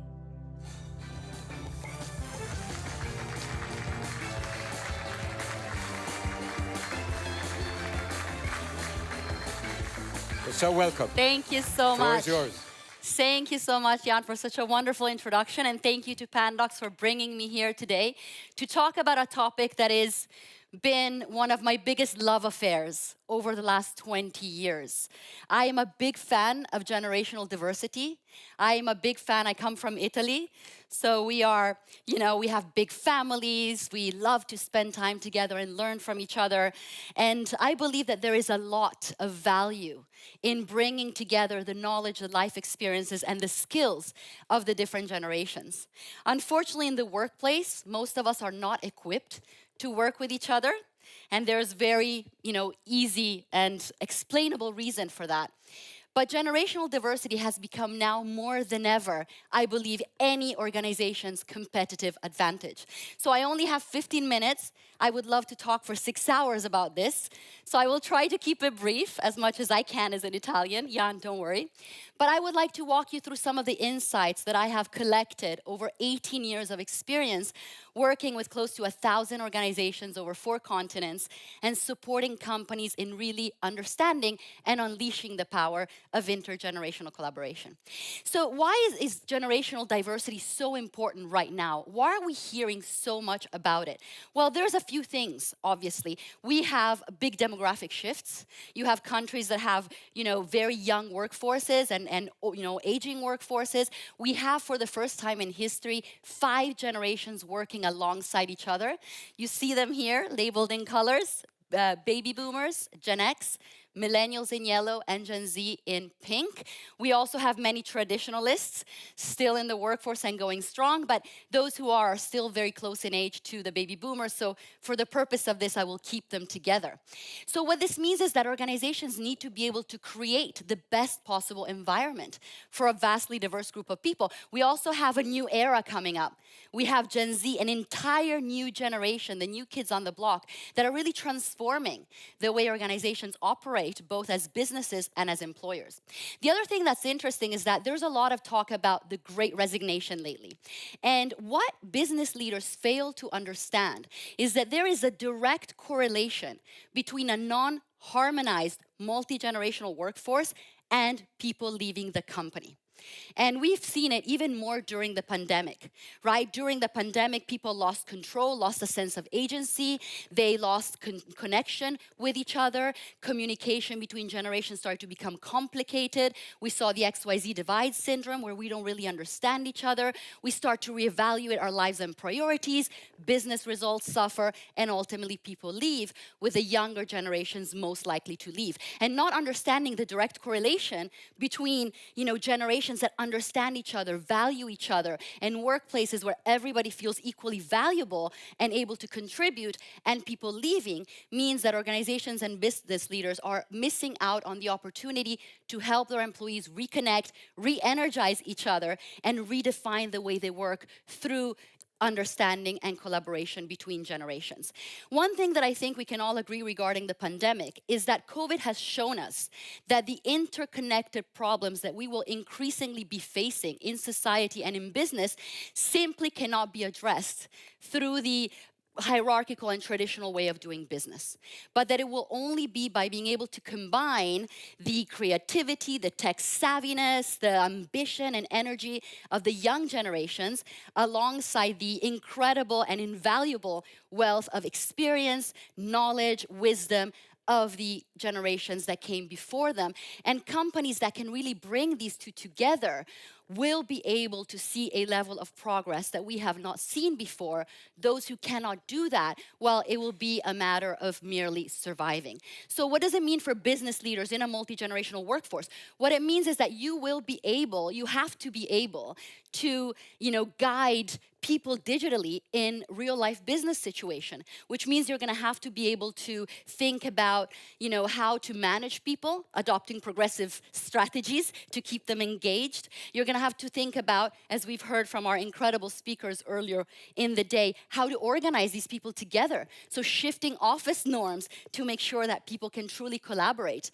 And then you'll have to be able to drive innovation by capturing the individual, but also the collective talent of your workforce. skills to drive innovation and bring the business forward. So business leaders will need to be able to understand a wide range and priorities of different generations in order to operate successfully. So understanding the why that underpins different generations in the workplace will be fundamental in order to manage and lead a generationally diverse team. Now, there's a lot of talk recently about whether generations even exist. Should we even talk about generations at all? There was an article recently in the New Yorker that said, you know, you should stop talking about generations because they don't really exist. And I very strongly disagree with the statement. And I don't want to sit here and explain why I disagree with that statement. I will instead share some research that comes directly from thousands of employees in the workforce across generations. 89% of baby boomers, 87% of Gen X, 94% of millennials, and 96% of Gen Z say that generational diversity is incredibly important and should be on the top of any organization's DEI agenda. However, very few companies are focused on it. In Asia, less than 8% of companies, for example, have it in their DEI agenda. There was a recent survey by Deloitte that said that 70% of CEOs worldwide say that addressing the challenges of a multi-generational workforce will be critical to their success, but less than 10% are ready to tackle that challenge. So obviously, it's real. Right? And why is it real? Of course, we shouldn't be, bunched under an umbrella. We're all individuals, we're all different. But the story behind the story matters, right? As a Gen X, the way the world was, socioeconomic, political climate, pop culture, parenting styles, all, the way the work was, office norms and so on, influenced the way I see the workplace. And so it's only natural that people that grew up alongside me in that particular time period would be able to understand each other more than people who didn't. So it's really about creating that understanding. Now, what's interesting is when I saw the Deloitte study, which reflected my study, so less than 40% of employees say that they feel their company is committed to GD, to generational diversity, and less than 23% of HR professionals say their company is doing anything about it. And so I decided to explore why. If it's so important, if you recognize that it's important, why are you not focusing on it? And the answer is fear. Business leaders and HR professionals are scared. They're afraid of offending people. They're afraid of being politically incorrect. Should we use older? Should we use younger? Is it an offense? Well, why should it be? The world operates on time. We either come before or we come after. And there's only positive things that come from that. So I started looking around and really being able to ensure fairness and bringing everybody under one vision is the reason why companies are not talking about this. Now, the problem, however, is that this leads to a series of underlying conflicts in the workplace. So there's discord among workers. There is unhealthy competition. There is lack of alignment. There is stagnated innovation. There's low employee engagement. There's a lot of issues that happen in the workplace because generations don't understand each other and because employers are not making an effort to facilitate that understanding. So one thing that George Orwell said at the turn of the century is every generation imagines itself to be more intelligent than the one that went before it, and wiser than the one that comes after it. So the question often is, why is generational diversity such a big topic now? Generations have always worked together. Maybe there wasn't 5 of them, maybe there was 3 of them, but this was never really a problem. Well, as a Gen Xer who was, at one point a rookie in the workplace, I can tell you that, of course, I had opinions that differed probably from management, but because of the hierarchical structure, I kept them to myself. Everybody followed the chain of command. So yes, there were different opinions, but we followed a chain of command. Then millennials came, and this incredible generation forced people to recognize one thing. Young people matter in the workplace. They have great ideas, they can start great companies, and of course they led to the demise of the pyramid hierarchy, and they led to, a more flat organization where everybody has opinions, and everybody wants to share those opinions. And of course it's difficult for older generations, for example, who had to wait 10, 20 years to get to a position where they would be heard. So as a result of that, we see the XYZ divide syndrome, where generational diversity is not seen as a productive element. And you can see here 59% of boomers and only 40% of Gen Z think generational diversity makes the workplace more productive. And this is a real shame because I've worked with companies for 20 years and there is no team that covers most blind spots in decision making than flat multi-generational teams. So another thing that of course is interesting here, and I can't focus too much about it, is we have an entire new generation coming into the workforce. So millennials drove the workplace transformation, the workplace revolution, forcing us to change our workplace culture. Value diversity, be friendly, and so on and so forth. And we can all agree, those of us, especially Gen X and Boomers, that the world today is very different than what it was a few years ago. The new generations, the new Gen Zs, they will lead to a new transformation, which is linked to purpose and impact. They are literally worried that the world is about to end, and they're literally worried that there will not be a world left for their children. So for them, being able to hit the ground running when they start working for you and work on things that allow them to create an impact and contribute to something meaningful will be absolutely a non-trade-off. It will be something that they will need to have. And you see it in your own very own Greta Thunberg, how many incredible Gen Zs are moving along to drive that transformation.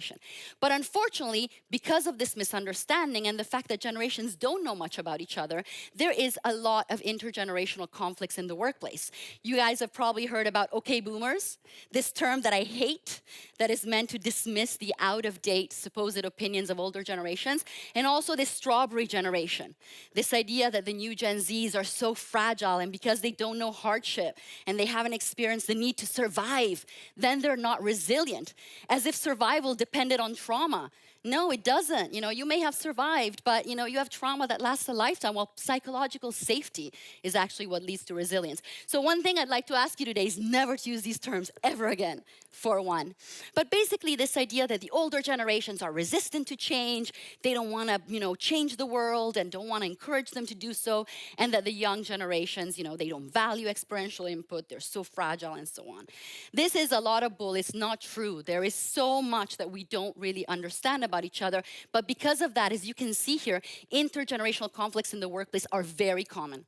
I've run studies with companies from your Amazons to your investment banks, every industry that you can think of, and it's always the same story. Baby boomer thinks that that 44% of them experience intergenerational conflicts daily or weekly, and all the way up to 70% of millennials and Gen Z say they experience intergenerational conflicts daily, and that they're so hard to solve that leaders across generations really can't get their way around them.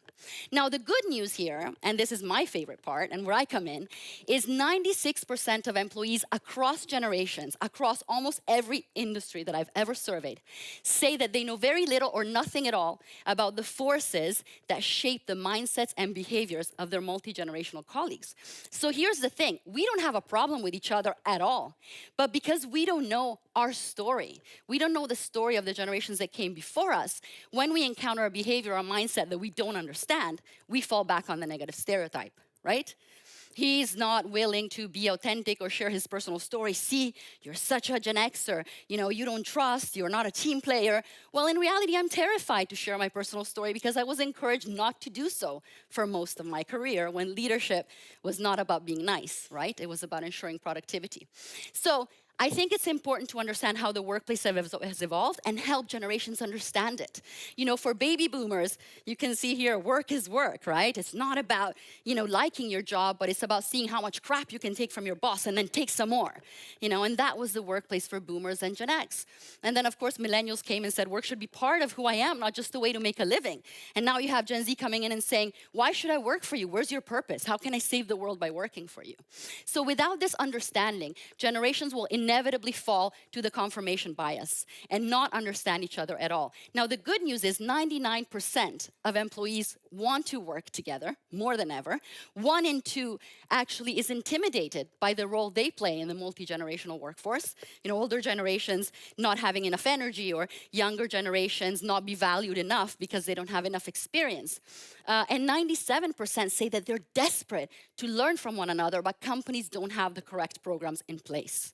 And fundamentally, every generation wants the same things. So when I ask, what is it that makes you happy in the workplace? Every generation agrees that it's feeling valued, recognized, and appreciated, not so much only by my company anymore, but each other.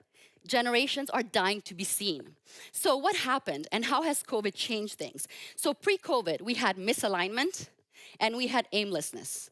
And I've seen this for 18 years. Each individual take the stereotyped approach of each other. You know, we did not understand our lived experiences, and we did not know how to collaborate effectively. The other thing was aimlessness. A lot of us lacked a personal sense of purpose. We had one maybe at some point in our career, but then we got caught in the grind and we forgot about it. And so as leaders, we weren't really as able to enable purpose in others. But what happened with COVID is magical in the sense that generations don't understand each other because they're shaped by large-scale events that typically happen in the formative years when we grow up. And we're not there at the same time because we don't exist at the same time. But what happened with COVID is like Halley's Comet, right? It's one of those things that is unprecedented. Every generation in almost every workplace all over the world experienced almost the same experience at the same time. And this has brought generations together more than ever. So I ran a study called the Post-Pandemic Workplace Study to understand how different generations experienced working together during the pandemic and how they see the future of work going forward. Now, a couple of things that are interesting. The pandemic has aligned generations in a way that I have never, ever seen. So, for example, I was having a hard time actually finding differences for the first time in 18 years. The pandemic forced technology adoption. In fact, the one thing that baby boomers are the most grateful for is the fact that they were forced to embrace technology. And even though people think that baby boomers are techno-pessimists, my research shows that actually they're not. They're quite techno-optimists. And they believe that now they can embrace the workforce and be part of the solution in ways that they've never been before. And they can also communicate with the new generations and embrace flexibility at work. Also, it forces us to redefine leadership. Many leaders who are proud of who they are, as they should be, are trying to rethink their leadership style to be more coaching, more visionary, more charismatic leaders. It also reignited a sense of purpose. So baby boomers, Gen X, millennials, and Gen Z alike say that the number one way in which the pandemic changed the relationship to their employer is purpose. So senior leaders and older generations are better equipped than ever to enable purpose in the younger generations. The other thing as well is that it moved us from thinking about upskilling to lifelong learning. So in the past, it's a bit intimidating for an older generation who has to be told you need to upskill yourself or otherwise you're going to be obsolete. Changing that to, in today's climate, we all have to learn. It doesn't matter what generation you belong to, not learning, not being a lifelong learner is not an option. And finally gave us an opportunity to reinvent the workplace to something that works for everybody. 89% of employees say that hybrid is the future. Boomers are the ones who want it the most. And the ones that say that they actually miss the office the most are Gen Z. So generations really kind of flipped and understand each other now better than ever. Finally, it also normalized mental health. This is so important. This generation really spoke up about it. And leaders now believe that actually ensuring mental health in their employees, it's critical. And finally, it highlighted the importance of intergenerational collaboration. Everybody believes we have equal challenges and opportunities. Yes, so we're done. So the point is this, the only problem that we have is that the frequency and quality of workplace interactions between generations has declined, naturally. So if you as an organization can figure out two things, number one, make sure that finally generations understand each other. Explain to them what is the story, a day in the life of a young boomer who joined the workforce. How is that different from what generations are experiencing today? And the second thing is create a platform for generations to really connect. Many of our teams are still very siloed. So if you can do that, if you help generations understand each other and come together, you will experience a level of progress that surely you have never seen before. And I just want to end with this slide, which I really love. And this slide says, global crises that crush existing orders and overturn long-held norms, especially extended large-scale wars, pave the way for new systems, structures, and values to emerge and take hold. Without such devastation to existing systems and practices, leaders and populations are generally resistant to major changes and to giving up some of their sovereignty to new organizations or rules. So I think we can all agree that COVID was one of these large-scale global crises that actually forced us to rethink everything. So why can we now not take advantage of this to create a world that is run in business and in society, not just by the older generation, not just by the younger ones, by both of them working together. And senior leaders understanding that the most important role that you have to play in the future of society and work is preparing the next generations for leadership. So Jan, don't kill me. I know I'm done here. Have a seat. He's Have a looking seat. at me with a very mean face. I think I'm in trouble. Am I in trouble? I didn't see the timing. You're not in trouble. I just want to ask you a couple of questions, and I thought I Yes. was going to miss the Go. chance, really. Yes, I'm here. I don't want to be rude now, but Don't. but I have a question that is rather mean. Go. I tell you what I did the evening before yesterday. I was out for dinner Yes. with a very smart woman who works in the grocery shop area. She's been working for that around 20 years, sort of middle manager in different shops, in big food supermarkets or smaller grocery shops. And I think she's talented, very good. So I suggested, Anne, why don't you think about using your experience and trying hotels and restaurants? And you know what she answered? She says, No. absolutely not.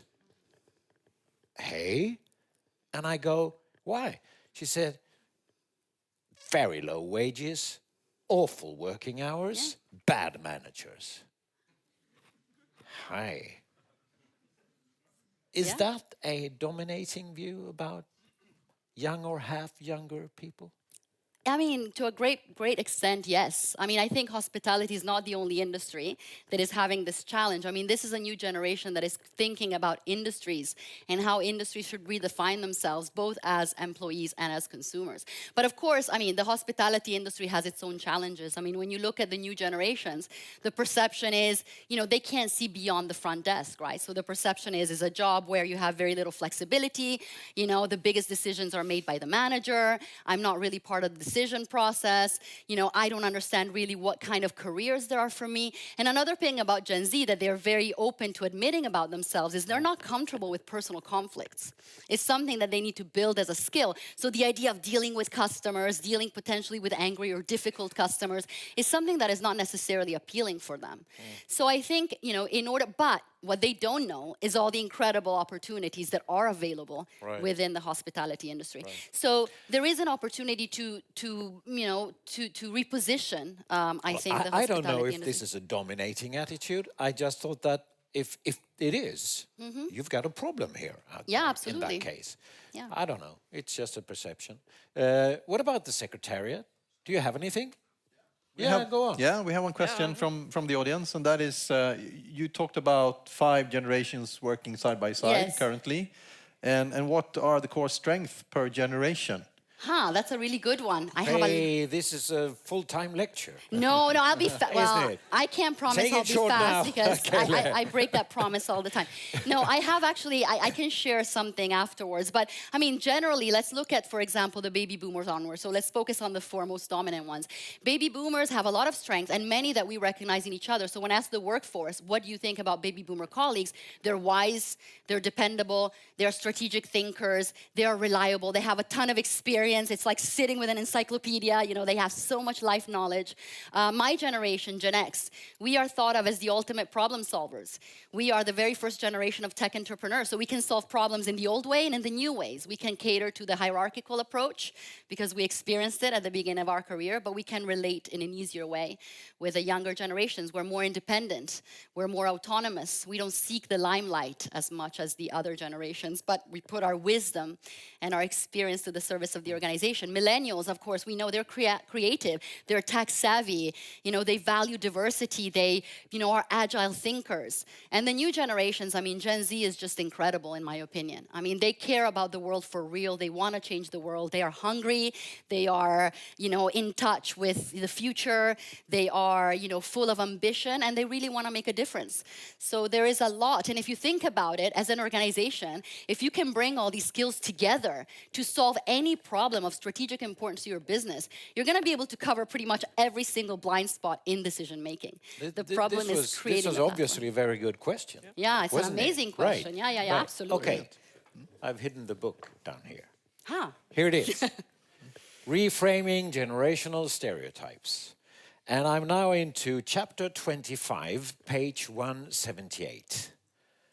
There you write about one of many recipes where organizations, could be in the hotel business, for example, use a special tool to make sure that the young people in the company have a real say. Yeah. And what I'm thinking about is the shadow boards. Yes. Can you tell a little about that? Absolutely, absolutely. So this is the thing. I mean, agile managers and organizations are understanding that workplace culture is an evolutionary process, right? And you have to change, adopt change in order to cater to these new generations as consumers and as employees.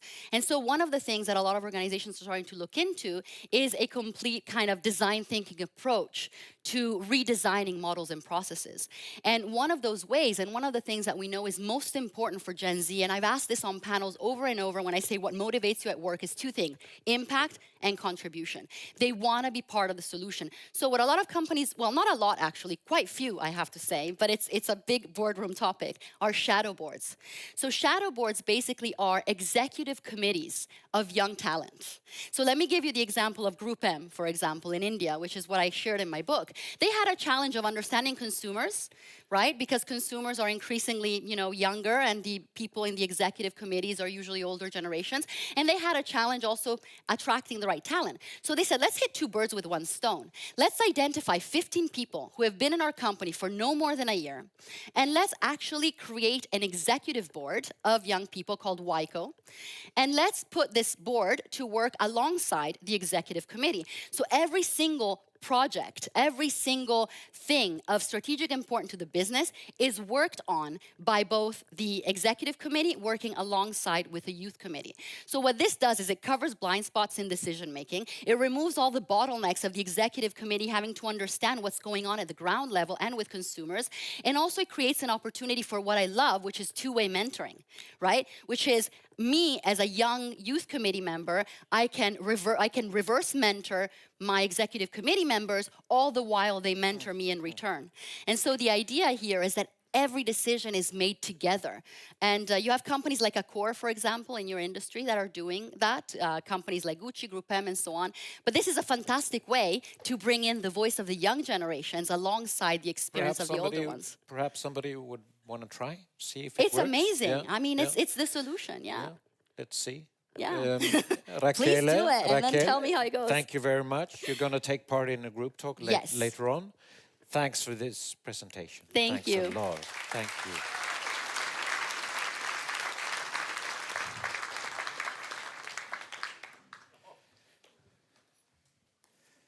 I was wondering about a thing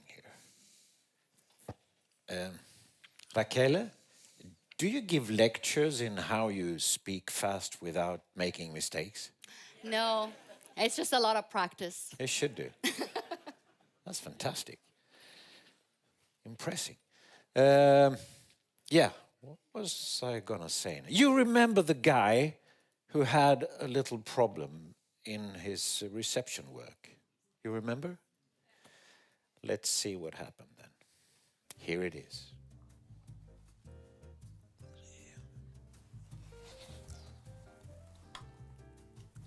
Beep, beep, beep, beep. Beep, beep, beep, beep. Beep, beep, beep, beep. What are you doing here? Well, you asked for 24-hour room service, so I will be standing here all day, sir. I hotellbranschen så gäller det att vara förutseende. Where are you going? I have to brush my teeth. Oh, it's already taken care of. I was doing that while you were sleeping. Jag tyckte vi hade en fin stund tillsammans där i rummet. Is this complimentary? Complimentary? Okay. You have very nice eyes. Thank you. Welcome. Ja, och sen var det något fel på tvn, men ja, det tyckte jag att jag löste ganska bra faktiskt. I'm sorry, TV is broke. But I can act out some movies for you. You can't handle the truth! Oh, it's a giant shark. Ursäkta, finns det svenskt kaffe på hotellet? This is a Swedish classic film called The Sealscapes Rise. Sorry, I have to go to breakfast now. Okay. Take care. Det är ju jag som har frukosten.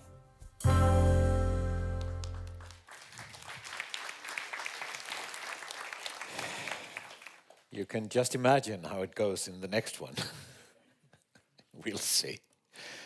Coming in all the way from New York City, a very experienced consultant, speaker, well, I can mention many professions, working with the giant PepsiCo for many years, now in the executive search and advisory field, specializing, for example, in a lot of multicultural thinking in workplaces. Well, here she is. Please welcome partner at August Leadership, Umran Beba.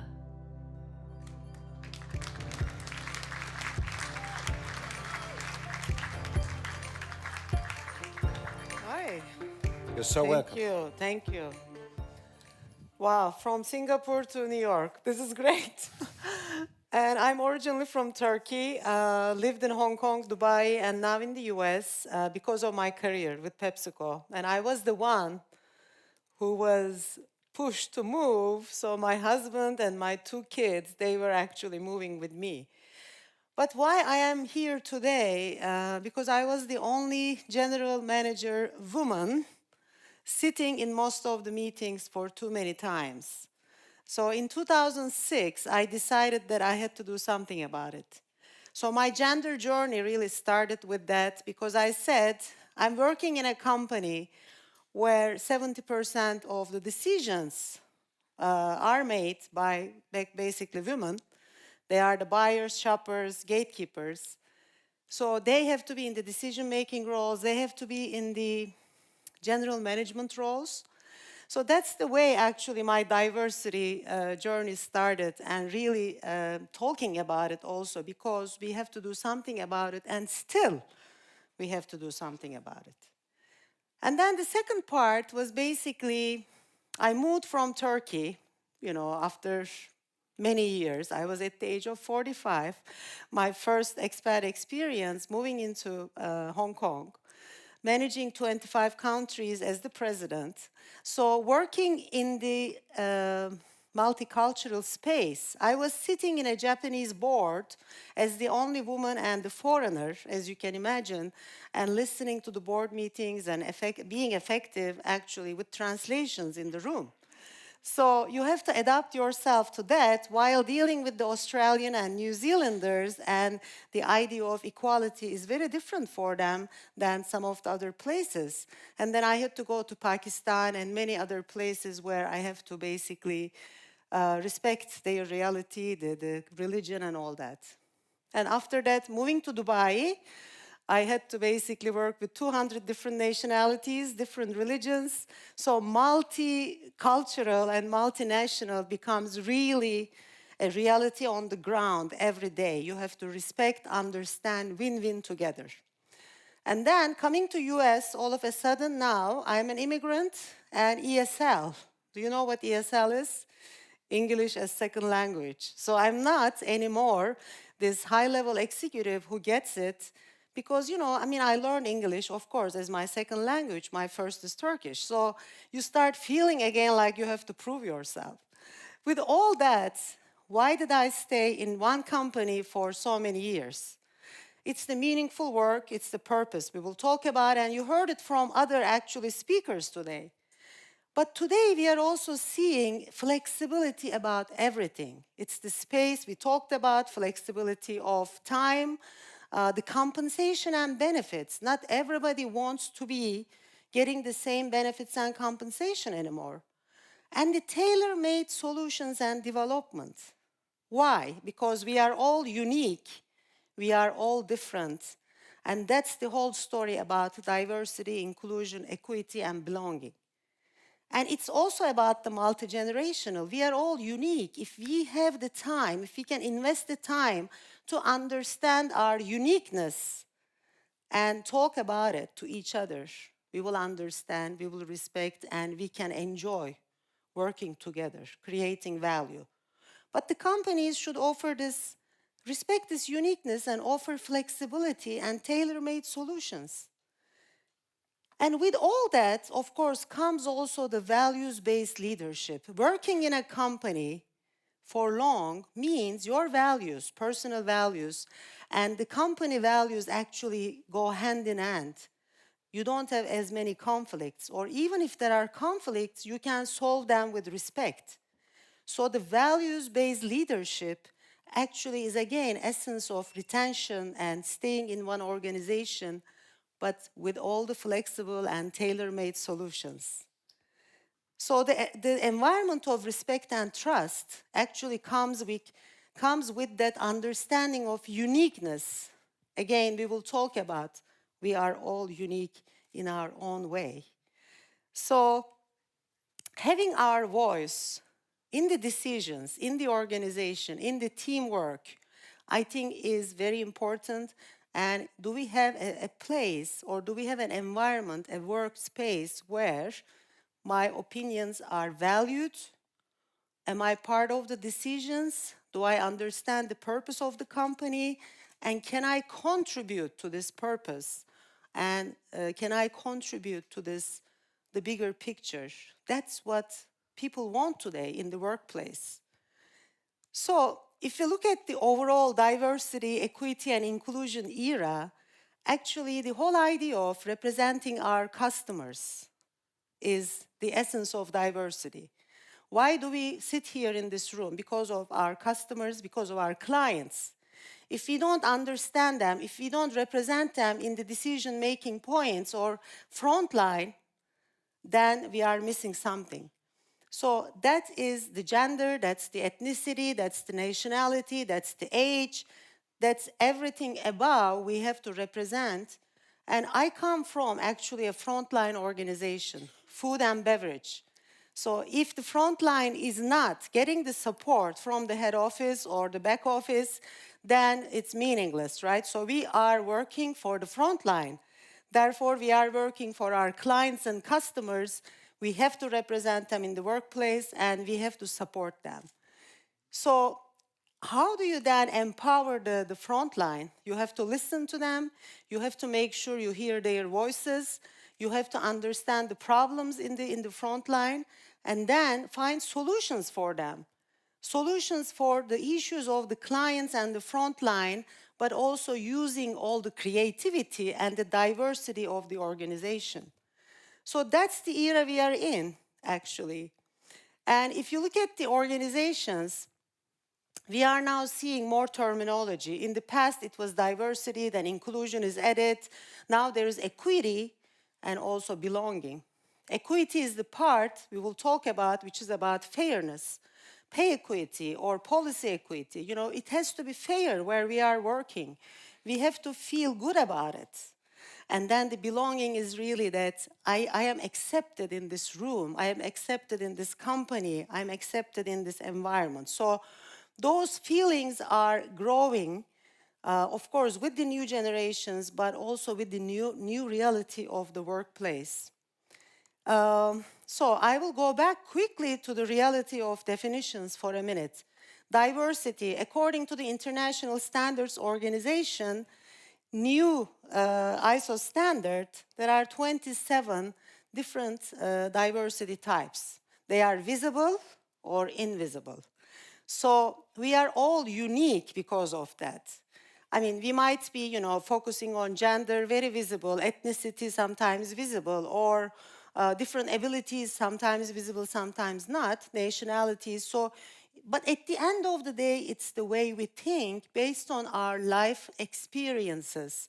And if we can get these people with the right recruitment processes in our organization and with the flexible and tailor-made solutions, we can keep them, develop them. That's the core of diversity. I have to represent my customers, clients in my workplace, in my company. I think that's the core. But then I have to give them actually equitable practices. It's the pay. We can't have a pay gap between men and women, period, or between different ethnicities, period.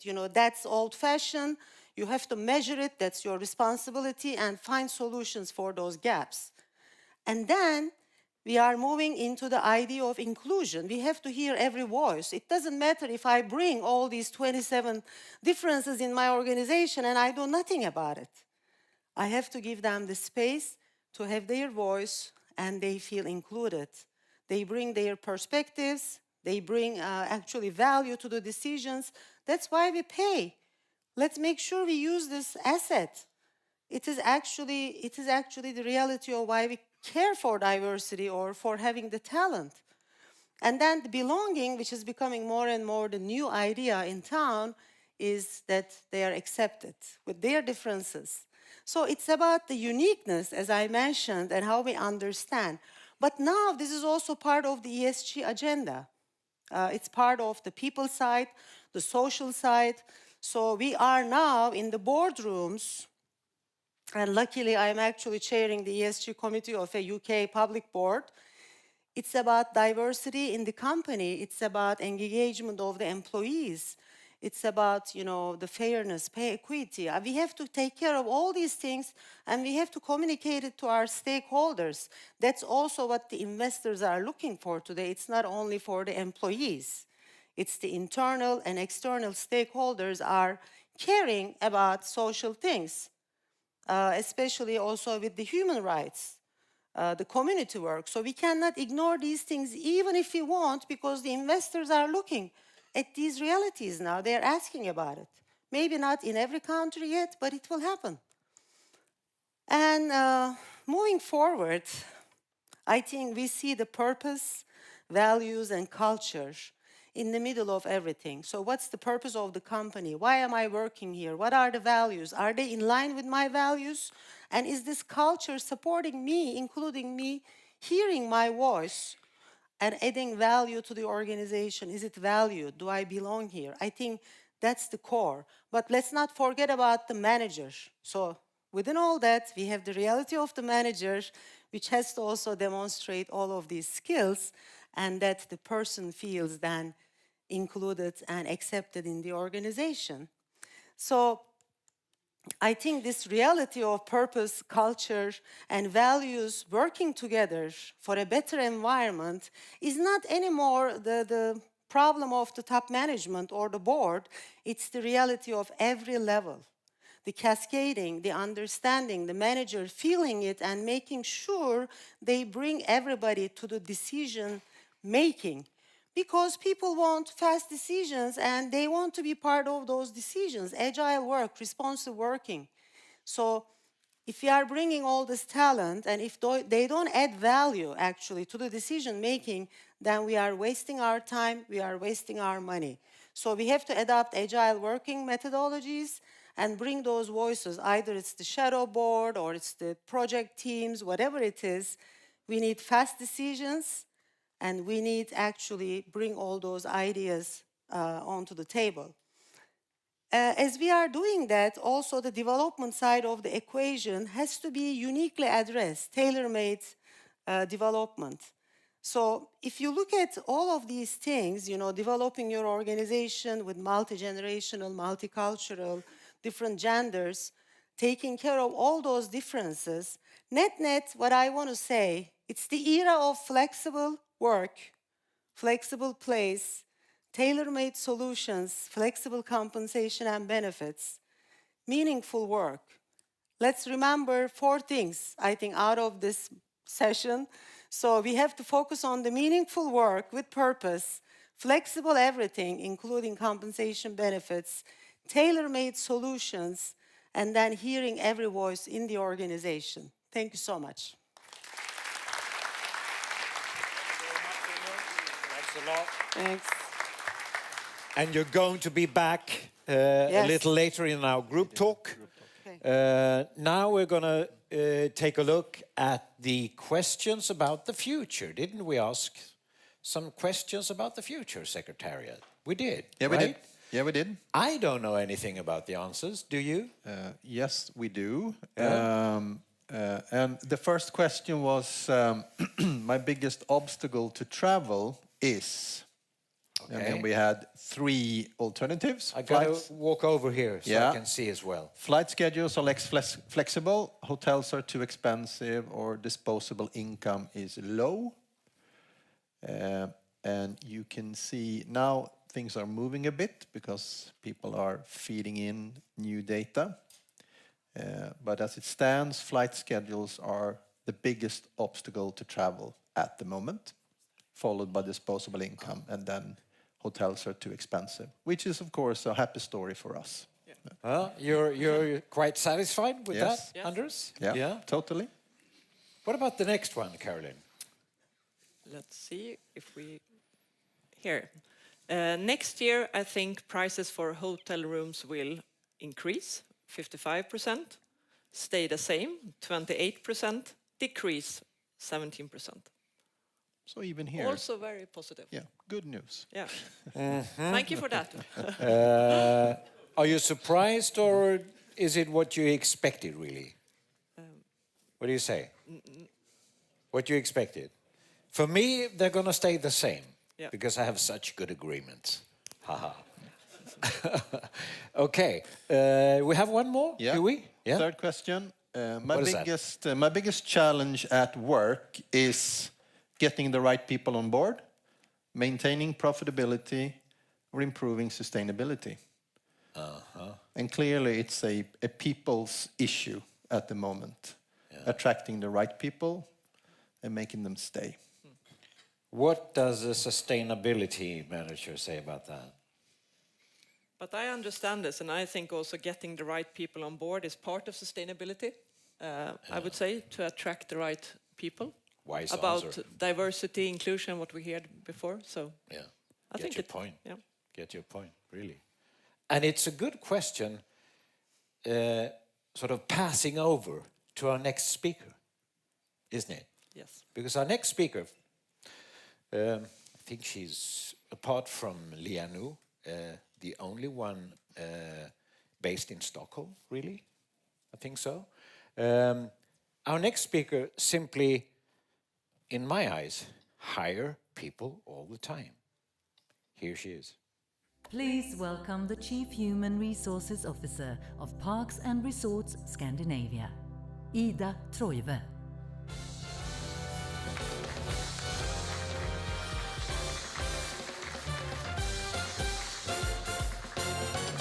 I hope I was right, Ida. You are. Yeah. I hire people all the time. Thank you. Hi, everyone. My name is Ida, and I'm a cast member at Parks and Resorts. At Parks and Resorts, we call all of our employees cast members, since we are the ones who puts on the show for our guests. When you're at work, you're on stage. Our guests are our audience. Welcome to our magical world.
Great place to work. But now, our challenges. We need to recruit over 6,000 seasonal workers every year, and to train them and have them ready to take care of over 3 million guests every year. On top of that, we have the talent crush and the lack of talent.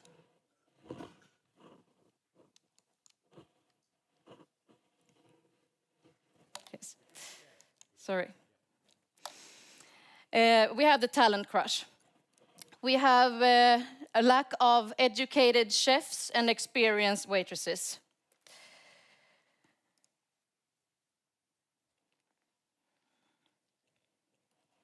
And since many people start working at home, we have a big issue. Working at home is seen like a big, I'm sorry. A lot of people start working at home, and that is seen like a big benefit for most. For us, it's for us,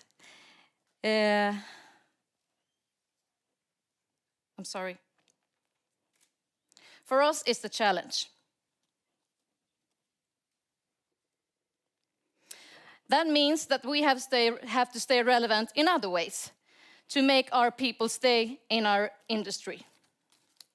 Today, I'm going to talk about how Parks and Resorts make diversity and inclusion a business idea and a key to attract and retain.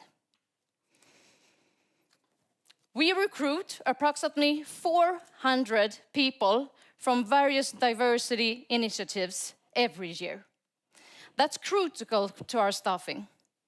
We need to broaden our perspective to find real stars. And before the pandemic, the talent crash was already a fact. We hired chefs and waitresses for a double cost, and they had no training in our core values or no service standards. Therefore, we started our own restaurant school among our carousels. Together with the Swedish Employment Service, we got a grant of 1 million kronor to cover costs for teachers. And then we educated people who were far, far away from the labor market. Many of them hadn't had a job since they arrived to Sweden.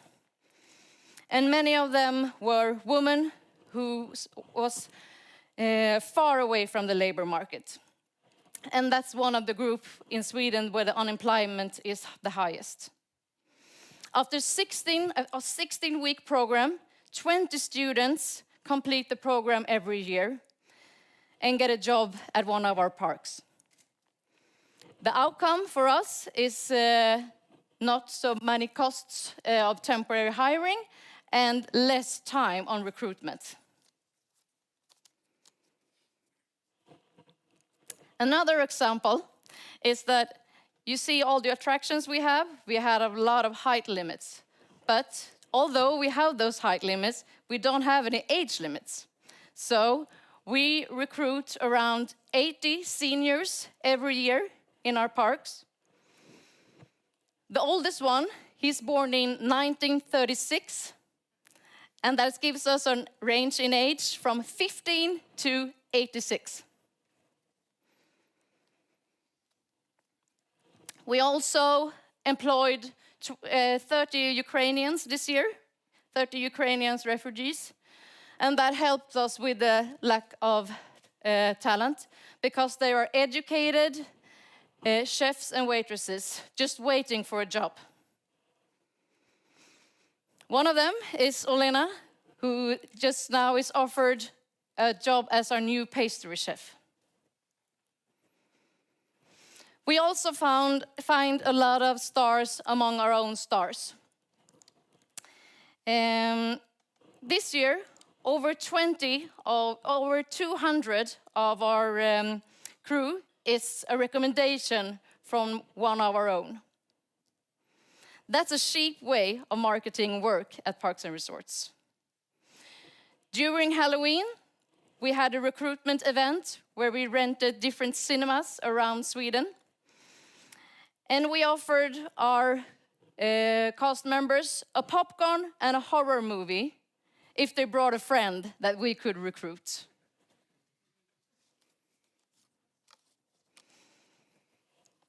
Back to the talent crunch. With the success of the restaurant school, we realized that we could train our own people. And at the end of the summer, we had a big event where we needed 16 bartenders. The solution to that was to start our own bartender school, a 3-day bartender school. We got over 500 applications, and the outcome was 25 bartenders in a weekend. And now, before my time is up, I would like to give you a little example of how we work with our employer brand to stay relevant and face the new working environment.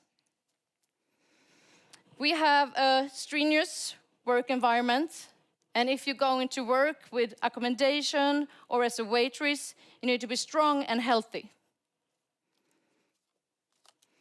Therefore, we employed our own physiotherapist and personal trainer, and he's now going to prevent work injuries, both for office rats, as myself, and for the crew out in the parks.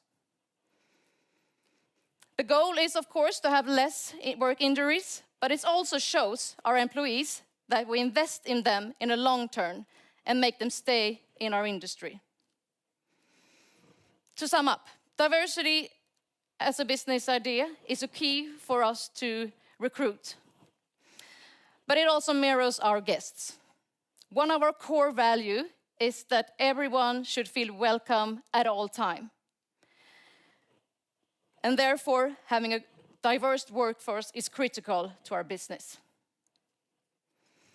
I hope you found this lightning talk inspiring and that you have a friend or a family member that you can recommend during the break. Thank you, Ida. Thank you very much. Very good. See you again a little later, Ida. Thank you very much indeed. I have the sad duty to report that our multi-talent in the reception and with room service now has reached the role of serving breakfast. Here he is.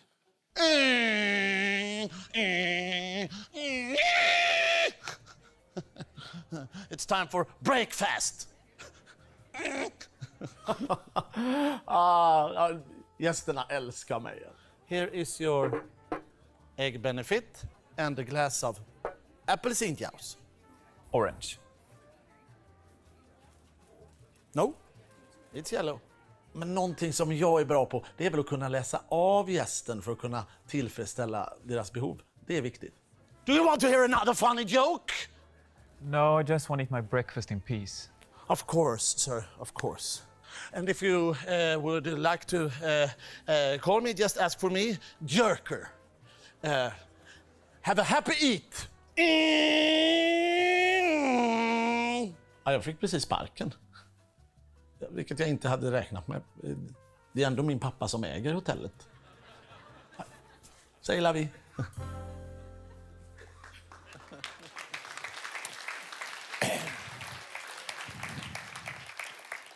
Ida, he's up for grabs. Yeah. Perhaps you can teach him a little. I don't know. That's funny. Okay. Next speaker is... She's representing a giant organization, which most of you know very little about, I think. Specializing in many, many fields, doing research. In this very case, about this business and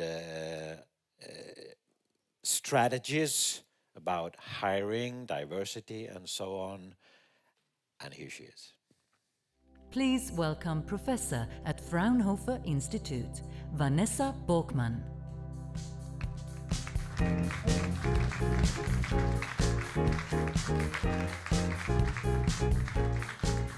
You're so welcome, Vanessa. Hi. Floor is yours. The floor is mine and yours. You are the future employers, right? And that's what I want to talk about. How can you be successful as a future employer based on value-based approaches? And I brought you 3 of them. When did you first thought about your professional life in the future? Consider that. I guess it was in childhood, right? You've been a child. And when did you first time get into connection with your employer, with your first employer? Years afterwards. Is there a mismatch? How can we build better connections with the candidates who is acquired and an employee who's working and thriving? If we have a look at this loop, there are different steps. And this is what the journey is about, 10 different steps. You have the recruiting phase for the candidates. Then people start working in your company. And then, at a certain time, they are ready to leave. But at this time, they are already looking for another employer, ready for the market. It's a journey, it's a loop and a circle. And most of you, all of us, have a very strong focus these days on people who are in the business, who are your employees, right? This is what you take care for. But if we talk about a life cycle assessment of an employee, then it's much more. You start in childhood, when people are eager to learn more about the future professional life. They want to build up their life, but therefore they need knowledge and connections with future employers. People who are already retired, what are they going to do? Watch Netflix? No. They want to valuably bring in their knowledge, but not work as hard as before. That's a new approach. We have to have these people in focus.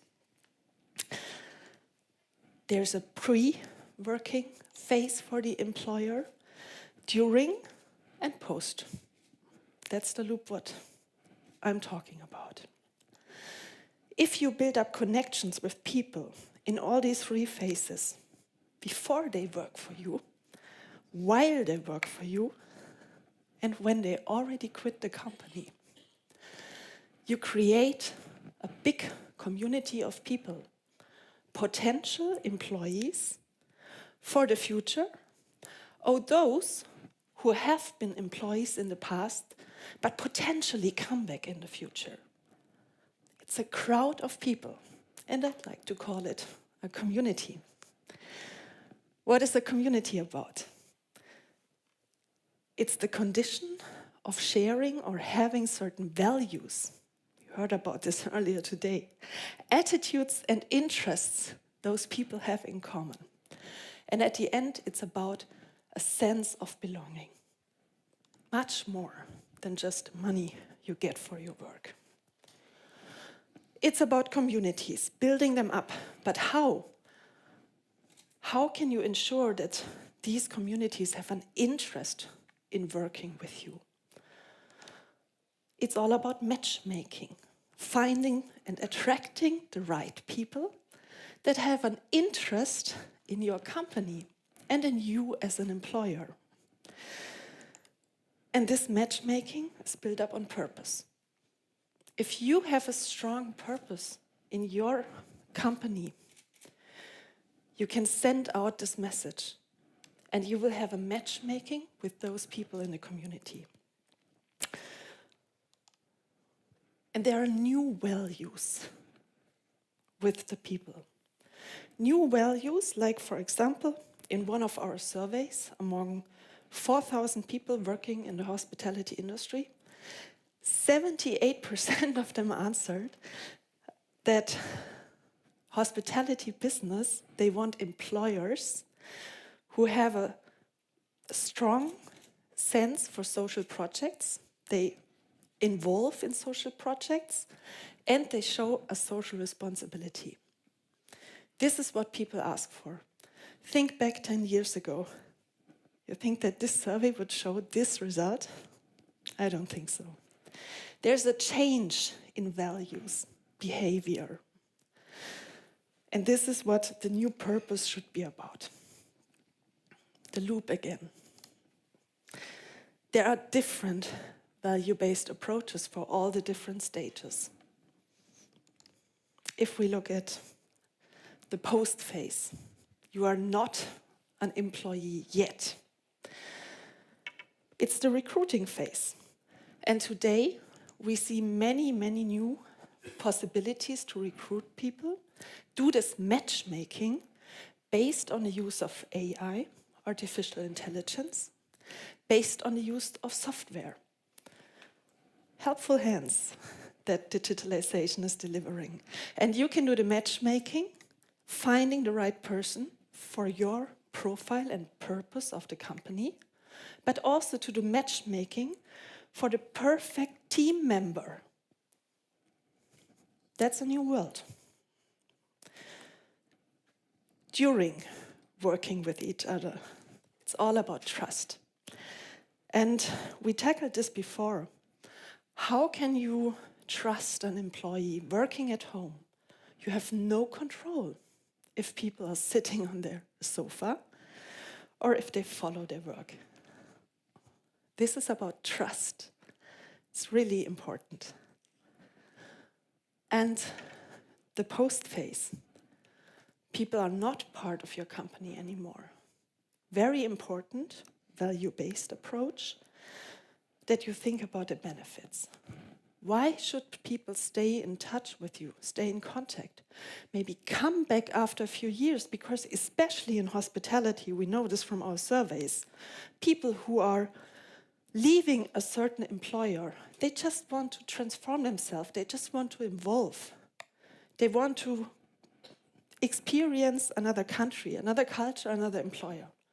It doesn't mean that they are not willing to come back one day and work again with this employer. So stay in touch with these people and give them opportunities and benefits that they come back to you and not to the employer next to you, which might not be so bad anyways. So it's about connections. It's about value-based relationships that you build with these employees. And this is strength. It's about community. But if we look at communities based on values, it's also about networks. Because those people who feel related to each other, who feel connected, who have a sense of belonging, they can easily build up networks. You can also call it ecosystems. What are these ecosystems about? It's about working interconnected to build up value co-creation. And I want to give you one example. What can this be about? Think about building up an HR platform, a digital one probably, in a destination. And within this destination, you reach out to talents, to people who might be attracted to this destination, and all the different employers over there. If in this destination a person decides, I'm not going to work again for this certain employer, try to find another employer in this region, because this is about value, lifetime value of an employee. Why should you let them leave and go with all the knowledge, all the skills to another destination and another employer? And especially with this example, you see it's also about cross-industry co-working. I have to hurry up, but I'm already at the end. It's about value-based approaches as a success factor for hotel employers. And to sum up, I presented you 3 of them. The life cycle assessment, which is about the lifetime value of an employee for you as an employer or for a destination. It's about purpose economy and value matching. It's about cross-industry collaboration and value co-creation. Thank you very much.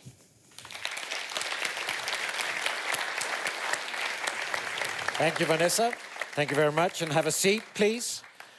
If you wonder why we push people together like this, it's all about the viewers online. Because we want the right angles, we don't want shadows on people and all that.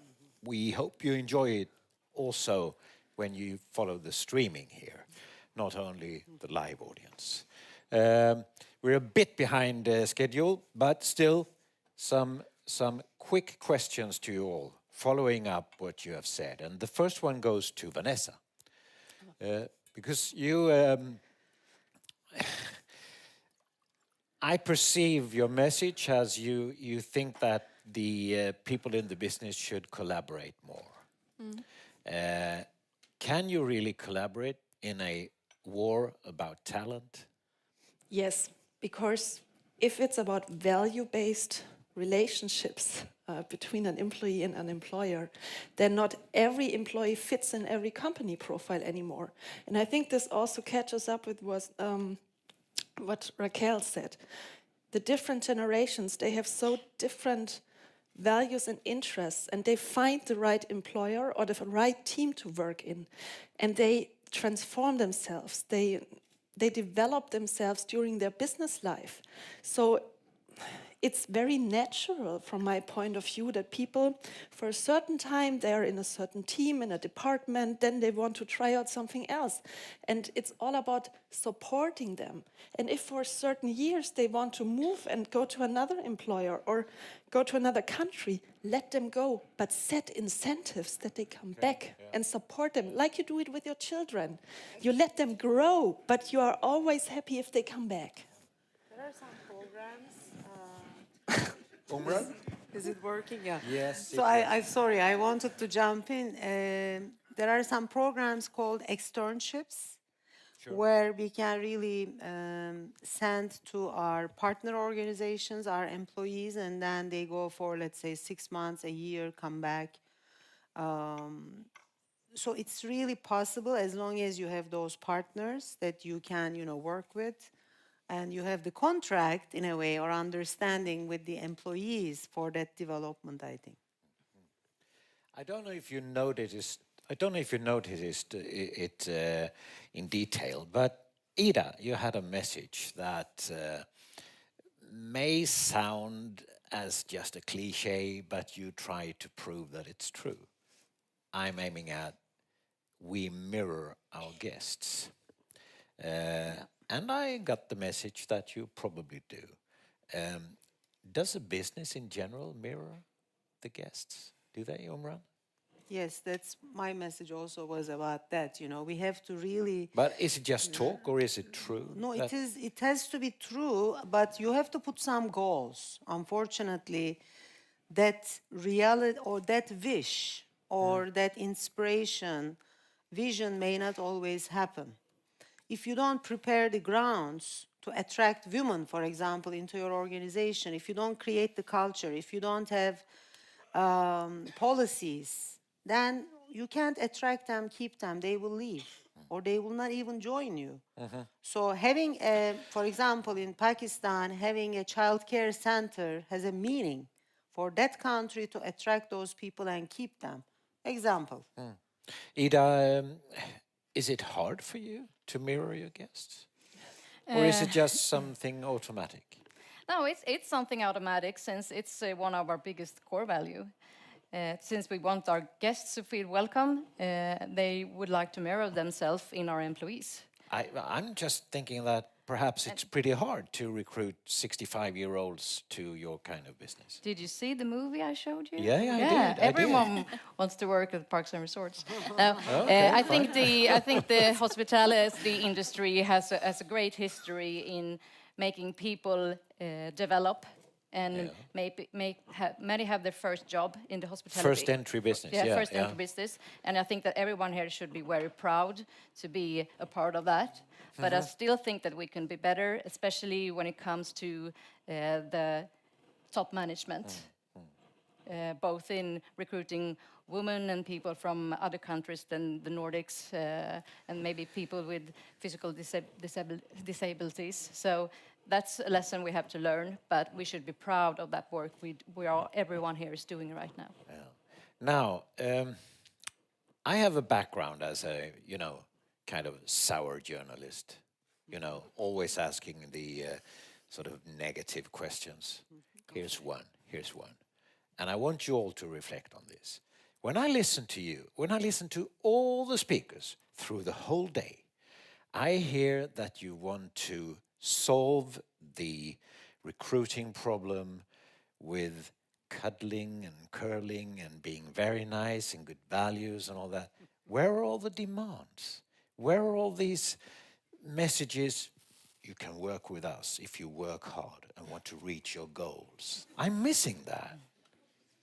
Am I just old-fashioned, Raquel? I mean, that's a really good question. I love it. I mean, the reality is things have changed. I mean, we are moving. There's a paradigm shift here from work is something you have to suffer through.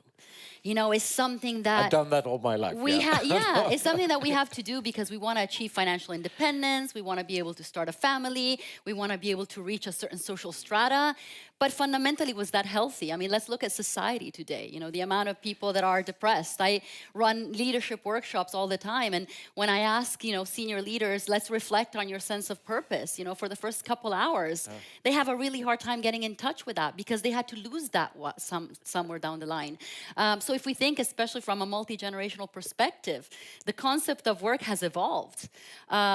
So right now, the perspectives of the new generation is work not only needs to be part of who I am, it needs to contribute to something greater than myself. It needs to be a place that doesn't force me to trade off on life, because fundamentally life happens as it's happening. And I don't want to watch my kids, you know, or lose my kids' first steps or not be able to be a present father. Millennials, for example, they saw their parents divorce because, you know, they were never around, and then they saw them put aside all the dreams, you know, of their travel around the world for after retirement. And then 2008 hit, and they lost everything, right? They lost the chance to travel. They lost the money. They lost their job. And so is it so wrong to think that maybe work needs to enable our life and not the other way around? I think it's a good shift. So can I yes. jump in? Actually, Okay. Let's be You don't real. like my answer. Let's be real. Yeah. I mean, it's all about performing with purpose, right? So if you don't perform, all of the stuff we said is good, but it's not just real. I mean, you have to perform, you have to deliver. That's the reason we pay you, I mean, at the end of the day. But I think it's about how you define the new performance management systems. They have to be simpler, they have to be agile, and also inclusive. Okay, let's hear if the Secretariat has a short one. Yes, a short question then. Where in the organization should the responsibility lie? Because if we look more in the hotel industry, it's quite diverse up till hotel management level. Then it's not diverse anymore. So is this a question for the executive management group, or is it HR, or who should set the objectives, the goals, drive it, teach the seniors? Yes, I think it's your... Yeah, it starts with the board, and then the leadership team. You have to set goals. Without goals, nothing happens, right? What are those goals? It's the diversity that you are at. I mean, what is the diversity you want? What is relevant for you? You have to put some goals, and then you have to cascade. It's a long-term plan, mid-term plan, short-term plan, and you deliver. I mean, that's the only way. I haven't seen anything like just talk about it and it will happen. It will not. We need goals. Okay. I have a final one, and it's to you, Ida. Do you want a new job? Why not? In the parks. I'm a multi-talent still, so why not? I wonder if parks and resorts as a unit is not so well known, but the brands you own, they are very well known, really. Is it popular to apply for working at Kolmården or Gröna Lund, or is it really popular? Yeah, it's popular. We have around 30,000 applications every year. You have, yeah. So, but a lot of that applications are from people that are younger than 15. But still, that's a good base to work from. Yeah, absolutely. You got to begin early. Yeah. It's popular, but still we have issues due to the talent crunch, of course. Okay. With educated chefs and waitresses. Yeah. I have kind of 30 more questions to you, but time has been a little running too fast. So thank you very much for joining us for this conversation.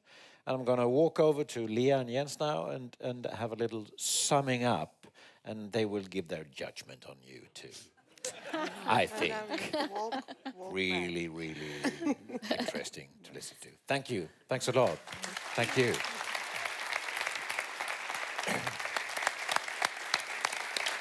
That was my Vanessa Bockman, Umran Beba, Rachele Focardi, and Ida Troive. Now, do you know this guy? Yeah, do you know him? Yeah. If you should introduce him, what would you say? What would you say? Nice guy. Come on. Yeah? What do we say? Give me some ideas. A very gifted man and a very hard negotiator. Very hard negotiator, very gifted manager. What else? I know what I should say. I should say, here's a guy who runs 60,000 hotel rooms. Isn't that quite big? It's fairly big, no? Jens Mathisen, very welcome. Lianu, welcome back. Thank you. And I have two major questions for you.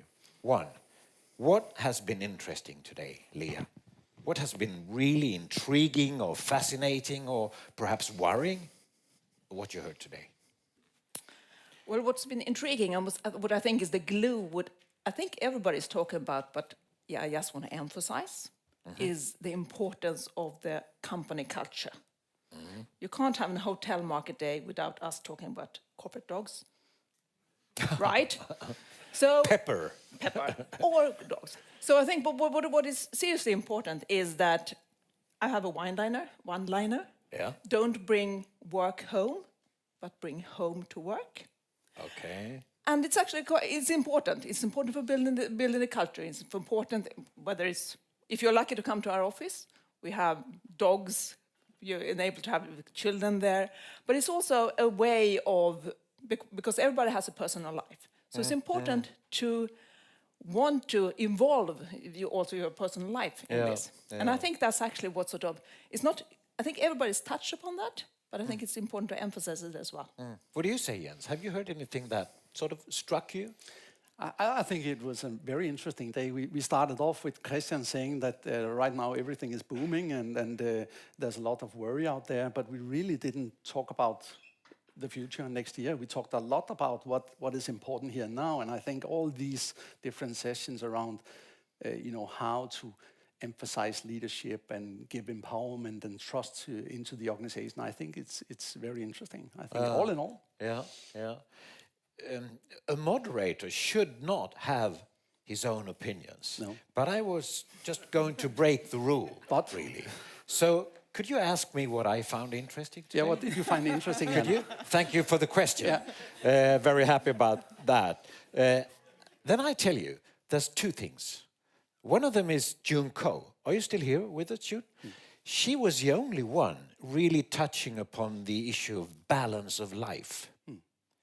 And when you spoke, June, I finally understood that I belong to the Stone Age. Because I have actually solved the problem by working all the time. Yeah, and that's no good anymore, is it? No. That was one. The second one, that's Ida. Where are you, Ida Troive? You started your little movie clip with a hard rock riff. That's very good. That's plus. That's too little hard rock in your business. That's my humble opinion. But you said I made a lot of notes, and I need to take some of them. Because, yes, take some more. Because I think we started off with Carl saying a lot about how this industry, people predicted 20 years ago. He said that people would stop traveling, etc. But look where we are, kind of. Then June, you said a lot about this homeworking, co-working, and whatever. And I have a lot of questions to that because we are operating, in a hospitality industry. I have like nearly 20,000 team members, and 96, 97% are working on hotel level. How do we talk about working from home when 97% need to work, in the hospitality industry? That's a bit tricky. So I feel I try to be modern, I try to be open. But I think I'm getting clever. I'm getting cleverer when I'm together with you guys than when I'm alone. Perhaps you have no idea about how much automation They can, even if you can't replace Jens Mathisen with a robot. We are working on it, also replacing me eventually. I think also Eric talked about a lot of good stuff, Eric, and I love the way that you put up things about belonging. Everybody wants to belong. So here comes the culture back into the company. We have an extremely strong culture at Scandi. Not that I want to brag too much about it, but we have. And that is helping us when we need to employ like 10,000 people after such a lockdown. I didn't employ all of them, nearly not a few of them. So most was actually employed due to the team members finding their friends somewhere, etc. So that is the empowered culture. Second question to you both. Quite a few of the speakers, Carl and Eric and Umran and Vanessa, I think also, stressed the need for innovation and new thinking. Are we good or are we bad in this business at innovation and new thinking, Leah? I think we actually are quite good, and I think we're actually getting better and better. I think the pandemic has actually forced us to be better, forced us to adapt, forced us to be more agile. The ones who, if you don't, you're out. So just by looking at the breadth of different products, how you recruit people, diversity, etc., etc. So I think compared to a lot of other industries, I think we're actually quite good. What do you say, Jens? Pros and cons or pluses and minuses. I think we are, like you say, Leah, I think we have been fairly okay, but a bit reactive. We all know that leisure is outperforming corporate over time and has developed more. We get more and more spa facilities and things like that in for the leisure guests. So we have developed that. We have developed co-working and hybrid meetings and things like that. But a bit reactive. I think when I'm a bit not very positive, I think digitally we are far behind as an industry. There was a survey done, I think, by McKinsey only 2 years ago. And you know, we were even behind the local state communities and offices, which is a bit embarrassing. And I think we're far behind when it comes to the digital journey and the digitalization of the industry, and I think we can do much more. So that's something you really think about Yes, a lot. Yeah, absolutely. I see. I know that the Secretariat has around 10 questions for you. I know they have at least one very important. Anders or Caroline? Caroline? Maybe you? Yeah. Didn't you? No, okay, but if we'll be talking about general issues, but I think one question that many has in the audience is about the biggest obstacle for the hospitality industry in 2023. If you would just sort of put out your crystal ball, what do you see as the main challenge going into next year? I think right now it's the global concerns and inflationary pressure. I think we are a bit more optimistic in our industry. I think we do fairly well. It looks fairly solid. A bit more concerns linked into next year. But I think the economy, the inflationary cost increases, things like that is the biggest challenge eventually. Leah? Well, I echo the same.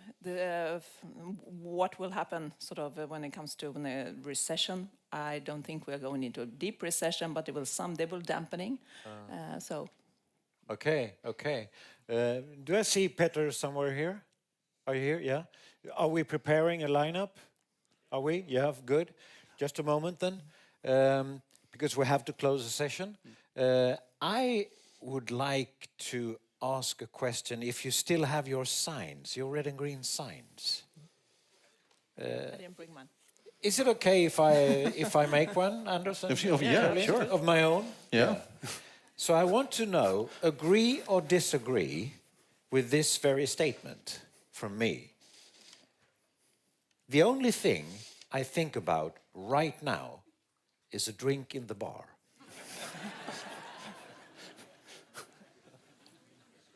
There's still quite a few disagreeing. A lot of disagreeing. Yeah, agreed on this side. So they want two more hours with presentations about the hospitality. Okay, just stay here, Leah and Jens. Just stay where you are. Secretariat, what do you want to add now before we're closing the shop? I would say that you need to embrace diversity and inclusion, to be attractive as a leader tomorrow, and also be bold and provide a strong purpose. I think is very, and a belongingness. What do you say, Anders? Yeah, I think there are a couple of common drivers of value: belonging, as you say, purpose, flexibility, and offering sort of possibilities for connection. And I think the takeaways for hotels as well as corporates is to create those rooms, spaces, areas, and communities where people can really thrive, whether you're a hotel guest or if you're an employee. Leadership challenge in a hybrid world. You need to take the step out into the digital space and to be able to lead, engage, manage people. There is no going back from that. Overcome fear as a leader. Wise sayings, Take a bold step. all wise sayings. Can we ask all the speakers to come up on stage? Just a big lineup here. Thank you very much. Come on, come on.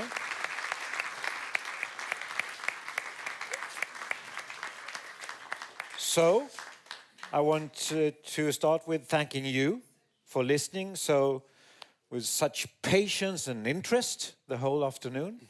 I want to thank all the web online viewers. I want to thank the Secretariat very much. Isn't that an innovation? That is pretty good. Caroline and Anders, thanks a lot. I want to say a great thank you.